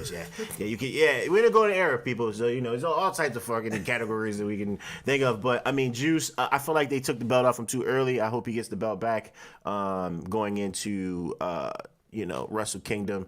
Like I said, he's definitely improved. Elias reminds me of the Hollywood Rock. I just want to say something about Elias. Yeah. Nobody liked him in NXT. Nobody wanted to see him on the main roster. Yeah. And now look at this guy. Yeah, superstar. People love this guy. Yeah. People chant, what does WWE stand for? And that's probably the biggest thing you hear all night is when people say walk with Elias. Yeah. He's turned it from where that guy could get legitimate heel heat like that, to now he can get a chance to pop for him like that. And I called it a couple years ago when he came up. He was just in the back drifting along, and then he came out and started, antagonizing fans into, I was seeing people put their lights, and he said, hold your applause, lower your lights till I'm finished. And I'm like, all right, they're going to give him the Bray treatment. He's going to come out, all the lights is going to lit up. Just give it a couple years. Man, this guy has been in there with Ric Flair, Lita, a bunch of Hall of Fame. I can't name off the top of my head. Really, really good. And the thing about him is, when you got that character, it doesn't matter if you win or lose, you're really good. Even him performing down at NOLA and having his own documentary, and he still was in character, was really, really good. Having his own album was really, really his dope. ride along is funny what I'm saying? Too. Fire. You know what I'm saying? He's a superstar. But now, like I said, this guy. Spoiler alert: NXT doesn't win this category, so go on. No, they don't. We were at Ring of Honor. Everybody was happy to see the Bucks. Everybody was happy to see Cody. This guy was standing. He had his whole outfit. Everybody else wasn't dressed. He just had a match. He was standing with his little ass tights on, and no one gave a fuck about him at that particular time. I chopped it up with him for a little bit. I became a fan. I always liked the underdog, the young cat, on the rise. And now to see where he's at now, the matches that he's been in, the things that he's been doing, man. Ladies and gentlemen, your winner for most improved, Adam Hangman Page. This guy, between his match this year with Joey Janela, All In, his match with Jeff Cobb, like I just talked about, for the World TV Championship. He will in get Ring of gold. Honor. He's going to get gold at some point. In 2019, he's getting gold. Good. And then wherever it is, whether it's All Elite, whether it's NXT, whether it's New Japan, Ring of Honor, this guy's a star. This guy's a world champ. This guy's going to take wherever the hell he goes and just, take it to the top. Take it to the top, baby. Oh man, this next category. Kay, you want to introduce this, man? You want to do this right here? Give me 1 second. Are we doing? Is this male? Oh no, we gotta do comeback first. Want to do comeback? We'll do comeback first, and then we'll get into it. Hold off on this. Okay. Yeah, because I forgot. All right, comeback of the year, ladies and gentlemen. We've had quite. We've had quite a big year. So, Dalton Castle came back from bad back injury. David Arquette is back wrestling now. He's had some phenomenal matches. I got to see him make an appearance at Northeast Wrestling. He's also took on Nick Gage and had a brutal match with him. Tommaso Ciampa came back from his brutal injury as well. Was out for over a year. We had Teddy Hart return to MLW. He's now the MLW Middleweight champion holder. He has formed the Hart Foundation with Brian Pillman Jr. and Davey Boy Jr. This guy I love. I've talked about him all the time. PCO. baby. Was doing huge things on the indie circuit. Him versus Walter was an outstanding match from Joey Janela's Spring Break WrestleMania weekend. I can't really say enough about him, but PCO, I'm throwing him in there. MLW was killing. He was killing it on MLW as well, and now he just got signed by Ring of Honor, part of Villain Enterprises. The man, Becky Lynch, she came back she was injured the year before. She's come back. Had a little bit of a slow start to the year. Come back now. Boom, look at her. She's the hottest thing there is. Yeah, she's holding down the women's division. She could be the performer of the year for me. I mean, nobody's been greater on the mic, in the ring, on Twitter. Same time. In interviews, I mean, if you go listen to her on Busted Open with Sam Roberts, she's in character. She's Edge and Christian, everything, man. She's telling it like it is. She's saying that this is her. Hey, Ronnie. Hey, Ronnie. Ronnie, I'm coming for you, Ronnie. You might be the baddest bitch, but what's the bitch to the man? She's cold, man. Yeah. But I knew when we made this category, there was no way this person was not winning. There was no way. When you talk about the comeback of the year and you talk about 2018, we all remember what we were doing when we looked at our phones and saw, holy shit, Daniel Bryan's coming back. Nice. Daniel Bryan. Fucking Bryan. I mean, new Daniel Bryan. There's no way you can talk about the comeback of the year and not put Daniel Bryan in there. Yeah, I love what he's doing. I didn't know, oh man, I didn't know how good Dark Daniel could be. You know what I'm saying? It's fucking amazing. He's awesome. Yeah, man. I love just how he pretty much, did you see the one from this past week with the Christmas thing? He was just talking about how you want me to tell you the truth about Santa Claus? He was like, you guys are melting the polar ice cap so much that the North Pole's going to be gone soon. He was like, that's so smart. He's like, and there's going to be no Christmas for anybody. Did you see the promo when he cut against the people in the back on Twitter? And he was like, you know what your problem is? You know, you want to talk about what's going on. You want to talk about a female on Twitter. You want to talk about instead of talking about two wrestlers that focus on wrestling. You know, when he was black and when he was talking about him and AJ, in the back, it was just dope, man. When I had an idea of being a wrestler. When I wanted to be a wrestler, I'm pescatarian. So one of the things I wanted to do was talk about, how better I am than you because I'm pescatarian and because I don't choose to eat meat. And, he's the vegan champion and he's actually doing it. So it's kind of dope. He needs to do what he said he was going to do and take the strap and make it hemp or whatever he was talking about. That's fucking fire, man. Yeah. Before we get into the male and female wrestler of the years, this one was a hands down. It ran away with the vote, so I'm not even going to mention anybody else. Game changer of the year went to Cody and the Young Bucks for All In. Yeah.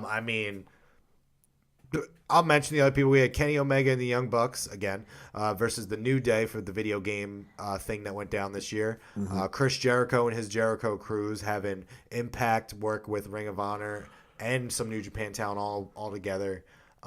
Triple H / WWE with the emergence of NXT UK was also up there. Dave Lagana and Billy Corgan with NWA, the 10 Pounds of Gold, that whole series, everything, bringing NWA back to prominence. Yeah. But the winner, Cody and the Bucks with All In. And what else may come, may not come, we'll see. We will see. Game changer of the year. Yeah, everybody knows what they've done. We don't have to sit here and if you don't know what they have done, then I don't know what the fuck you're doing with your life.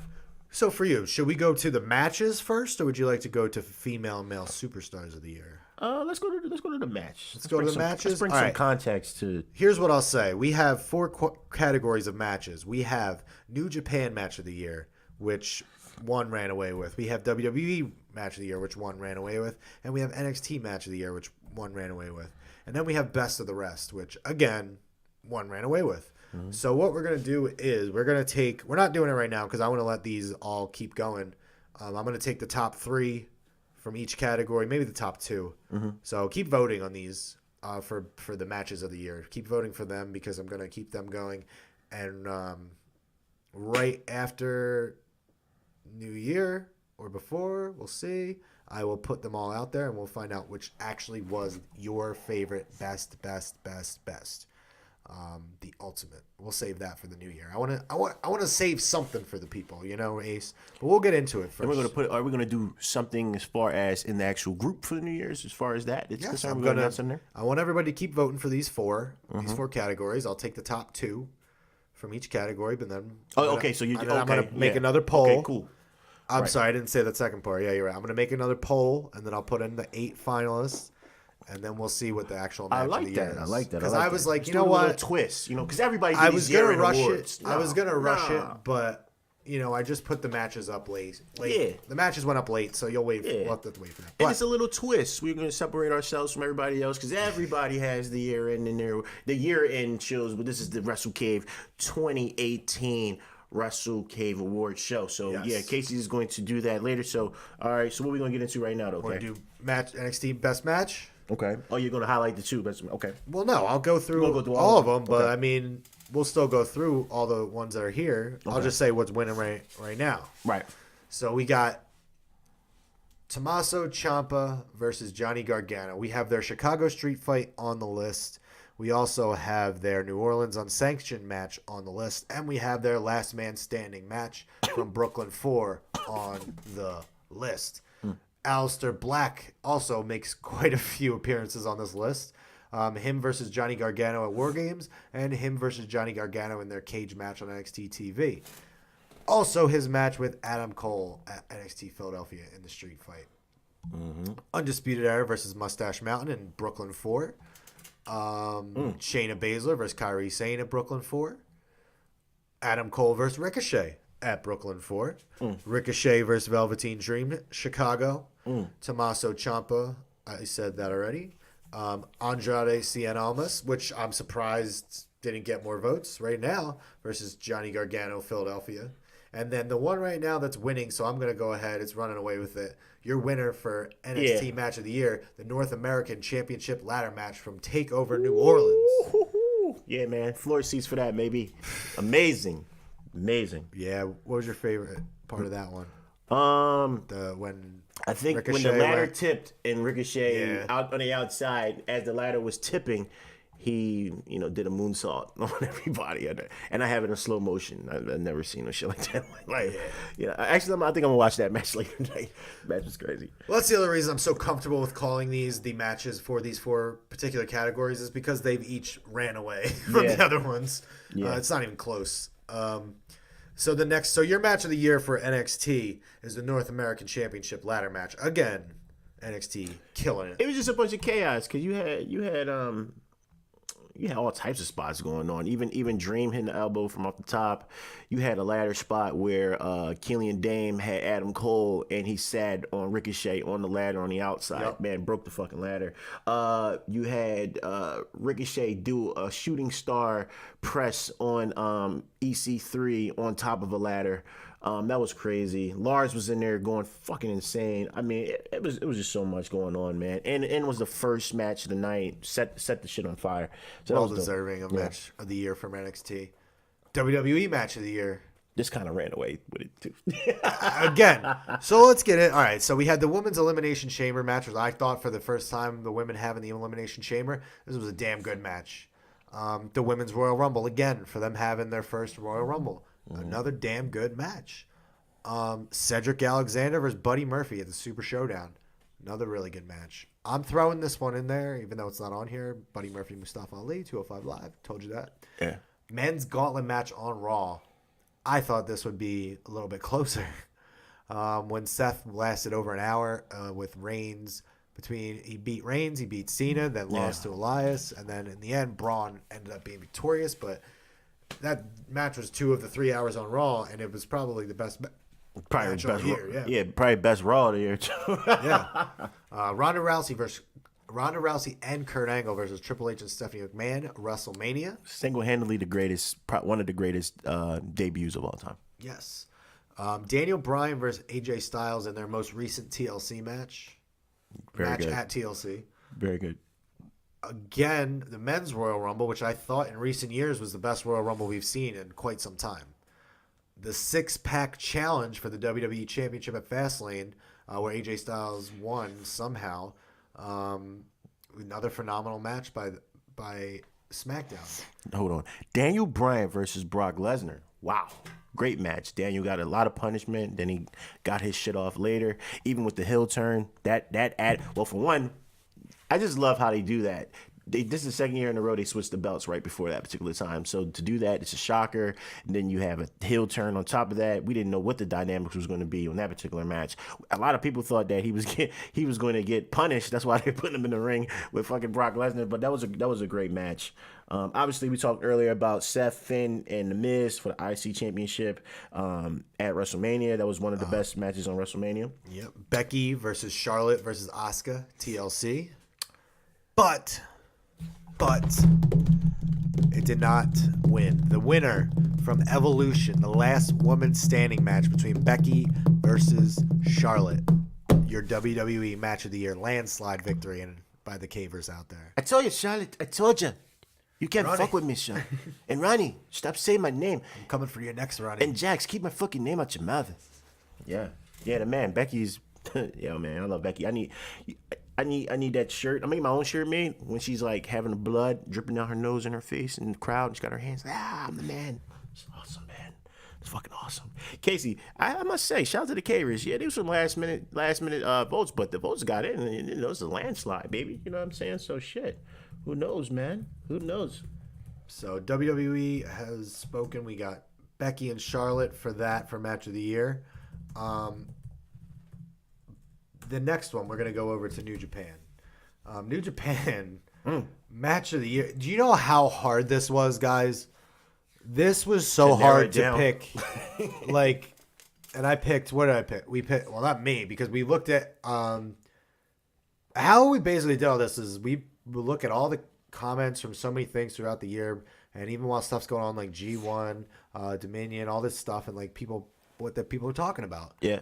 We posted like a couple months ago what you guys thought throughout the year were some of the better matches. So we went back, looked at that. And this is what we tried to come up with. I'm sorry, guys, if we left some off of here because there's so fucking many good matches from New Japan this year and every year. The good part is we're starting off fresh. We're going to watch Wrestle Kingdom, and we're going to pay attention every month. Like, I'm doing a list every month of all the matches because it's not going to be so hard. Because you get lost in some of these matches. So much good wrestling going on with all these different promotions. But, you know... and I have something I haven't mentioned to you yet. I'll talk to you after this about something I want to do for the YouTube channel. Yeah, let's get it. All right. There's a couple on here that I didn't write down that should be on there. You had Naito against Jericho. Jericho versus Omega. Okada Tanahashi. Then we had Okada Tanahashi G1. But anyway, let's get into the ones that we did make the list. First off, Hiromu Takahashi versus Taiji Ishimori for the best of the Super Juniors. Bone Soldier versus the Ticking Time Bomb. Unfortunately, the Time Bomb's hurt right now. I hope he comes back in 2019. Much love to you. But Taiji Ishimori came back as Bone Soldier, burst on the scene. And he's been killing it. Now joining Bullet Club and being their leader as far as it goes in the junior division. These two guys are amazing. So that's why this got on the list. The next one would probably be, for me, the junior division match of the year, though. Marty Scurll versus Will Ospreay. Yes, they had that little scary moment of the Spanish fly off the ring apron, but this one was a phenomenal match. This could be a feud of the year mentioned or candidate because they have had plenty of matches with each other, and it seems as though Marty will always get his number. But Death, taxes, Scurll beats Ospreay. Yeah. And that was at Secure Genesis, if you guys want to go back and check that out. Next one. All right, so I'm going to get into I only picked 5 of these from G1 because there's a lot of G1 matches. So many good ones. Yes, I know I probably left out a million of them that you guys want. But we're going to go with my guy who had a great showing in the G1, Tomohiro Ishii versus Kenny Omega. This match, it just goes to show Kenny can do anything because it was so hard hitting, but at the same time, Ishii can still move around the ring pretty damn good to be able to go with Kenny. Another one, I know you like Tomohiro Ishii, so I'm throwing it out there again. Tomohiro Ishii versus Hiroki Goto. My God, these guys, I don't know how they can hit so hard. I Scary. don't know how they can hit so hard and just sit there and take it, It's look ve- each other in the face, and to just say, "Bring it on." It's very few things that scare me. You know, those strikes to the head scare me each time. Like I would no. I wanted to put Suzuki Ishii in here too, but I felt like this one was a little bit better. Yeah. They're all up there. I mean, because I'm you know I scared love of- Suzuki. I'm I scared want to of put both him in. of them. You know how much I love Suzuki. I really wanted to include him in here, and I know a lot of other people probably wanted me to, because they had a phenomenal one. Casey, you'll be up here. You'll have 45. You have 4,500 fucking categories that we had to get. If we're going off of based off best, 5 stars are like a daily thing in New Japan. Yeah, like, you know what I'm saying? It's tough to pick. That's Yeah. the thing. Another G1 that I had in there was Okada versus Tanahashi, which is another great one. And then this one, the Golden Lovers against each other, Kota Ibushi versus Kenny Omega. Scary fucking spot with the net. Oh my god. Yeah, boy. Man. Yeah. So yeah. Mhm. And my last from the G1 final, Hiroshi Tanahashi defeating Kota Ibushi. They both are going to go on to have phenomenal matches. Kota's going to open up the show against Will Ospreay, and Tanahashi's going to close it with Kenny Omega. So this was a really, really, really good G1 final that eventually saw the Ace pulling it out. Couple other matches thrown in here. Golden Lovers against the Young Bucks. Yeah. Amazing match. Amazing match. Between 4 guys who can wrestle a brown paper bag and make it look good. And then the one that just happened recently that I told you I would throw in there, and I wasn't alone in thinking this was Match of the Year candidate, because a lot of people outside of just the Wrestle Cave, but in other groups too. Golden Lovers versus Will Ospreay and Hiroshi Tanahashi. Yeah. That match just made me sit there, and I was just like, what? How are these guys able to do this, especially with the spot with Ospreay and Ibushi off the top turnbuckle? The Hurricanrana flip out. But your winner, Ace. Can I get a drum roll, please? Your match from Dominion, 2 out of 3 falls. Your winner for New Japan Match of the Year, Kazuchika Okada and Kenny Omega. Yeah. Storytelling. This has been going on for years. Ran away with it. Man. Even each fall told a story. I think the first match, Kenny lost. He didn't get the best. He got the best of him. The second match, I believe it was was it the draw? The second match? The second match was a draw. The third match, Kenny won. So they had to break the tie. It's 3 matches, so it makes sense to 2 out of 3. The first fall, it was, basically a thing where I feel like the whole story off the top of my head, because there's so much shit. The whole story is basically that this guy he's been champion, he's been the best champion. I think he's been tired, and I think Kenny has been feeding off of him getting tired, and Kenny had been basically obsessed with him, trying to get the best of him. You know what I mean? So it got to a point where I believe even when it was a draw, he hit the Rainmaker and he wasn't able to cover him because he was that tired. The first fall in the 2 out of 3 kind of played off of that. I believe Okada got it the first fall. Then the second fall was Kenny, and then obviously Kenny won the particular match. But each fall told a different story in that match.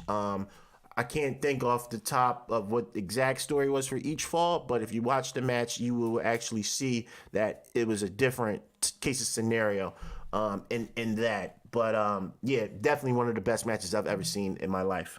So yeah. So our Well last deserved. category for matches, I called it best of the rest because New Japan has so many. I didn't want to include other matches that would get lost in the shuffle here. I'm going to run through these real quick. All in, you had the main event, the Young Bucks and Kota Ibushi versus Rey Mysterio, Bandito, and Phoenix. I mean, they put on a classic match, and with a short amount of time and being able to finish it with exactly like 3 seconds left, phenomenal. Hangman Page versus Jeff Cobb for the world. I keep saying world, for the Ring of Honor Television Championship at ROH Final Battle. We talked about this last week pretty in depth. The battle of the moonsaults, the battle of of 2 big ass dudes who can move, and they can move well, but they can also hit hard. And they're both two future world champions. They're going to get a lot of gold in their careers, I'll tell you that much. Next up, Kenny Omega versus Pentagon Jr. at All In again.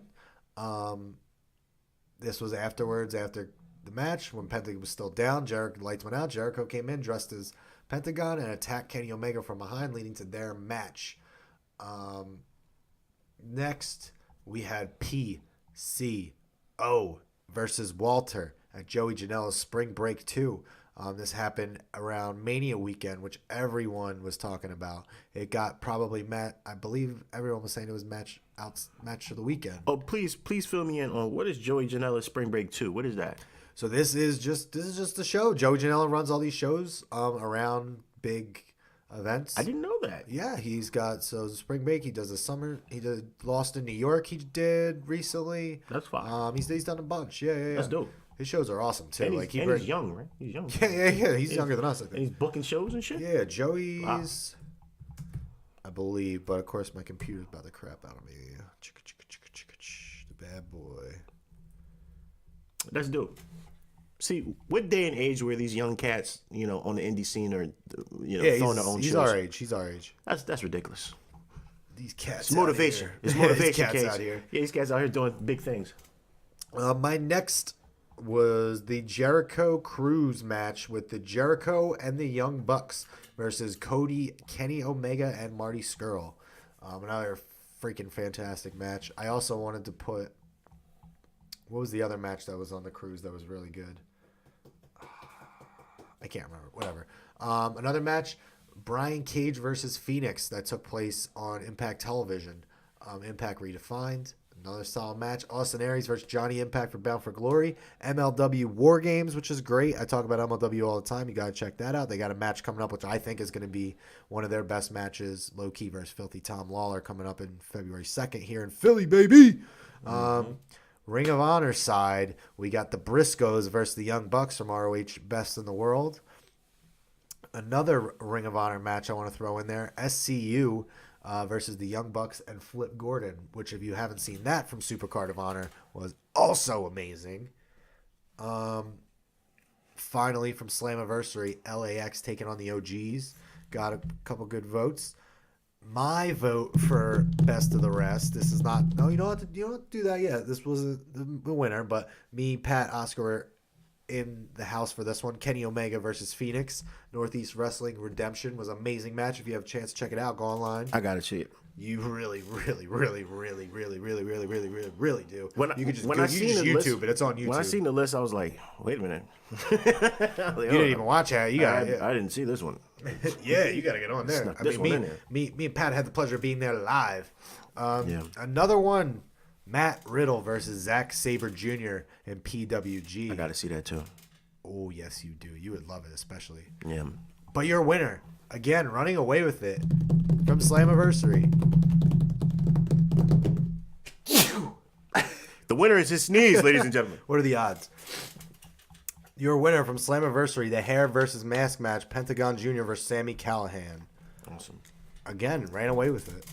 Is that when they did the spot where they actually, I don't know what they did, but they used it and put in like something in their head there. Yeah. Some stabbing shit going on, right? Yeah. The spike. Yeah. When he had the spike. Oh yeah. Oh man, that's hard. So congratulations to Sami Callihan and Penta for winning the Best of the Rest match of the year. I know you wanted to wait on this, but they kind of ran off on that list for male Superstar of the Year. It's time anyway. Yeah. So do you want to do female or you want to do male? Because they both winners ran away with it. We can do female. All right. Ladies first. Take it away. Even though we'll get to that. Even though. So female of the year. We have Oscar on our list for female of the year. We have Charlotte. We have Toni Storm. We have Ronda Rousey. Tessa Blanchard. Sumi Sakai. Yeah.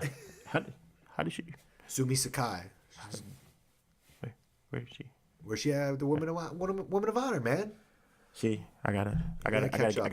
Well, they just been starting to push that recently, so I know a lot of people haven't even really checked it out. But nah, she's been doing really well. Her, Kelly Klein, Tennille Dashwood before she got hurt, she was doing good too. But that's why Sumi Sakai is in here. Mm-hmm. Kairi Sane, Taya Valkyrie, Io Shirai. I know it's really hard for you to pronounce some of these names, so Yeah, I figured I would jump in for you. Yeah, appreciate that. Tony Storm, Sumi Sakai, Shayna Baszler, Io Shirai, Asuka, Charlotte Flair, Kairi Sane, Taya Valkyrie, Ronda Rousey, Tessa Blanchard. But the winner... Hey, Ronnie, I told you. I'm the fucking man. I'm the fucking man now. Becky, the man, Lynch. Yeah, man. Shit. What? I mean, listen. Everybody knew she was great. You know what I'm saying? She was great in the ring. I just think it's just the perfect storm. You know, they call it lightning in the bottle with her. You know, the man. You know, character, and this it's perfect, man. I'm very, very excited to what 2019 is going to do for, you know, the man Becky Lynch. So many different pieces that needs to be, you know, pieced together before Mania, and I'm just very, very excited. And the rumor is her and Ronda could possibly be the main event for WrestleMania. I think there's no better time than now. She's getting to that level where, you know, she's bigger than the title at this point. Congratulations to Asuka for winning. It's well overdue. Being the new SmackDown Women's Champion. Charlotte's been doing her thing. Ronda's been doing her thing. Charlotte is about to be an 8-time champion soon. I mean, you know, she at this level, she's going to pass her father. If it wasn't for Becky, Tessa would have been my pick, man. Yeah, Tessa's been, you know. If it wasn't for Becky, Tessa would have been my pick. Speak on Tessa as far as, you know, some of the things that she's been doing out there. I mean, like I talked about earlier with the first thing here, like the first, the first category we were talking about for breakout star. I mean, she was working with WWE in and out, like doing a couple things back in as far back as 2014, if you can actually believe that. Mm-hmm. She was in Adam Rose's Entourage. That's fire. Which is funny. That's right. 2017, she was in the Mae Young Classic. Like I talked about, she didn't choose the signs. She went, and she's been doing a lot of other things. She's been wrestling for Rise, which is a newer one that came out over the summer. She started wrestling for them over the summer. She's been working for Crash I believe right now she is the Crash Women's Champion, I believe. She is also the Knockouts Women's Champion. She's been World Wonder Ring Stardom. So Stardom. I mean, you name it, man. Like, and she's young. She's very young. She's young, man. She's only what? She's 23. So at the age of 23, she's already been doing all of this. She's put Impact back on the map as far as their division goes, along with Taya, Jordan Grace now. They have Sue Young, Allie. So their division's really, really good, and she's leading the way. So Tessa's been phenomenal. That was my pick. If Becky wasn't there, she would have been my pick. But congratulations to Becky. She started off the year on a little bit of a slump, and she turned it into the year of the man, the year of Becky Lynch, and she wrote it all the way out. She might write it to the WrestleMania main event. Mm-hmm. Now, oh baby, Casey, do the honors, please. All right, gals, guys, people in between, dogs, cats, birds. It's time for what you came here for. Your 2018 Russell Cave Male Superstar Wrestler of the Year, whatever you want to call it. The nominees. Kota Ibushi, one half of the Golden Lovers, has been putting on phenomenal matches. The current never open weight champion. I mean, he's going to put on a phenomenal match with Ospreay coming up at Wrestle Kingdom. He's one of my favorite wrestlers in the game right now. Definitely one of my favorite wrestlers to wrestle with on 2K19. It's amazing. Oh, you make him? You made him? I downloaded him. Whoever made him is the shit. And shout out to whoever made me, because I you know, not to put myself over, but you know, man, someone made you. They make me. Yeah, it's nobody my likes me. That's why. I gotta make Casey, man. I gotta make Casey in there. I don't want to be on there. I know. Your next wrestler up for the nomination of Wrestler of the Year, Walter. Walter is now apparently signed with NXT. He has had some phenomenal matches. I talked about the one before where he had with PCO. He's also had some stellar matches in Evolve, in Progress, Defiant. Some of the championships he's held. I mean, the Defiant Internet Championship. He was the Progress Atlas Champion, and he is currently the Progress World Champion. PWG World Champion. I mean, this guy's done everything pretty much. And he can just basically kill you with a chop. So, and he's your pick to dethrone my king. He is still my pick to dethrone your king. He's my pick to win the United Kingdom Championship from Pete Dunne. Yeah. Next up, Male Wrestler of the Year, Cody. Speak on it. Man, I don't know if it has anything to do with being on Arrow. Being a that's it right there. Being that's the whole reason why. I mean, I'm just saying as far as like his character development, just how he carries himself as a heel, as a face.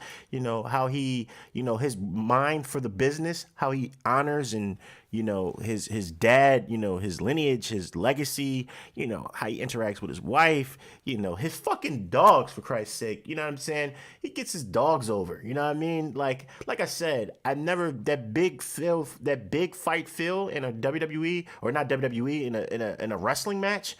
You know what I'm saying? Out of everybody we talked about, never have I seen anyone build up this feud through YouTube and then go to sell out a show for 29 minutes and to come out and you have, DDP and you have, your stepbrother, I don't know if it's a stepbrother or stepfather. One of the two. Your wife, your dog. I think who else came out with Glacier. He had Tommy Dreamer. DDP. I think Pharaoh. Pharaoh. Yep. Yeah. And then to come out there and then you hear before the match before they even touch. And these are guys. They're not flippers. They don't do anything, to that's extra fancy, but they tell great stories in the ring. They told a great story building up to that. And, if the fucking crowd had I'm having goosebumps talking about it, thinking about it now. It was definitely a moment in time, moment in history. And whatever he does moving forward, he has my support 120%. So he definitely deserves to be on it. And we're not, and let's just talk about the work that he's doing in the ring. You know what I'm saying? With the triple threat match, the match that he just had with Jay Lethal, the match that he had with Nick Aldis, the match that he had with Kota Ibushi.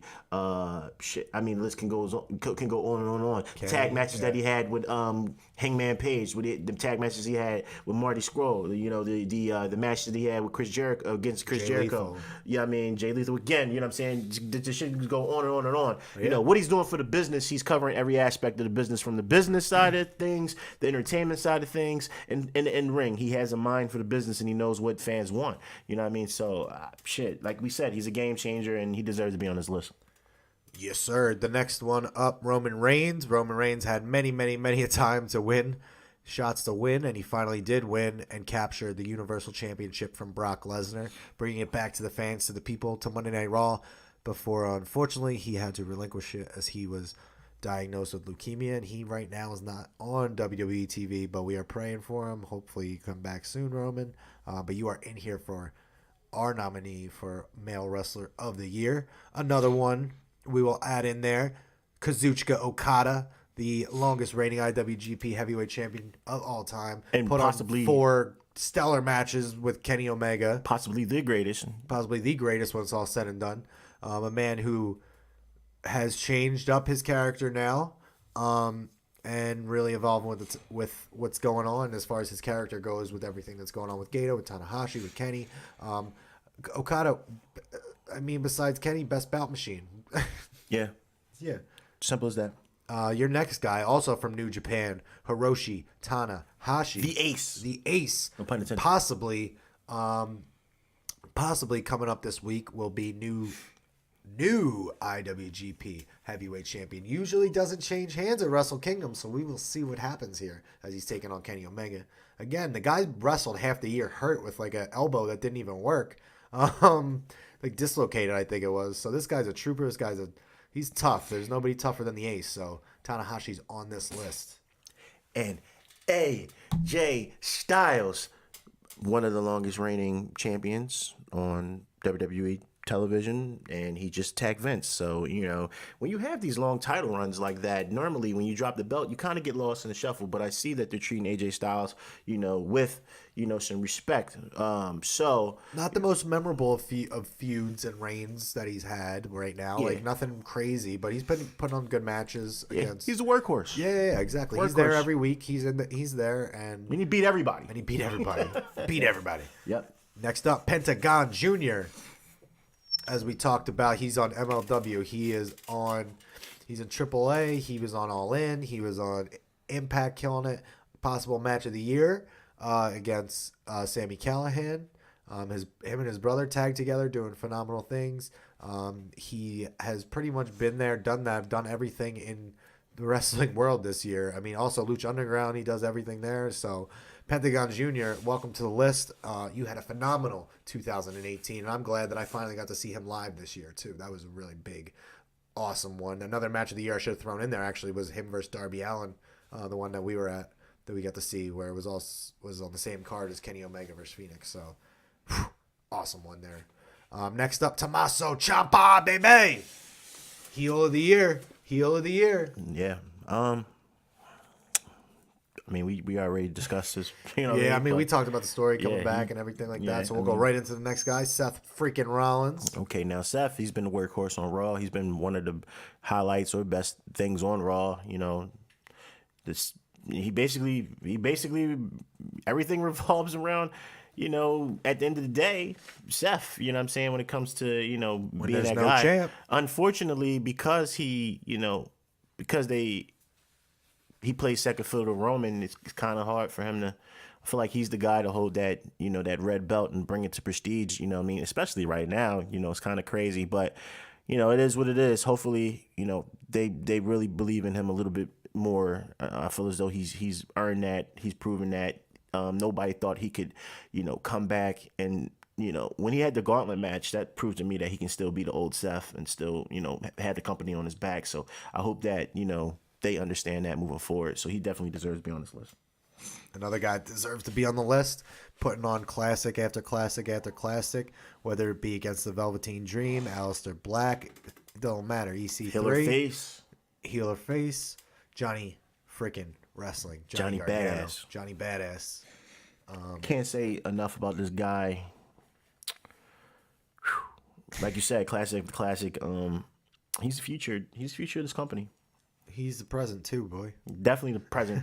He's definitely the present. But I mean, like, if you want a babyface that can really run this company, to Daniel Bryan levels, possibly. Daniel Bryan levels. I haven't seen anybody that can do that since Gargano, in my opinion. I don't think we did a babyface of the year, but if we did, I think it would be Johnny Gargano. If we did do a babyface of the year category.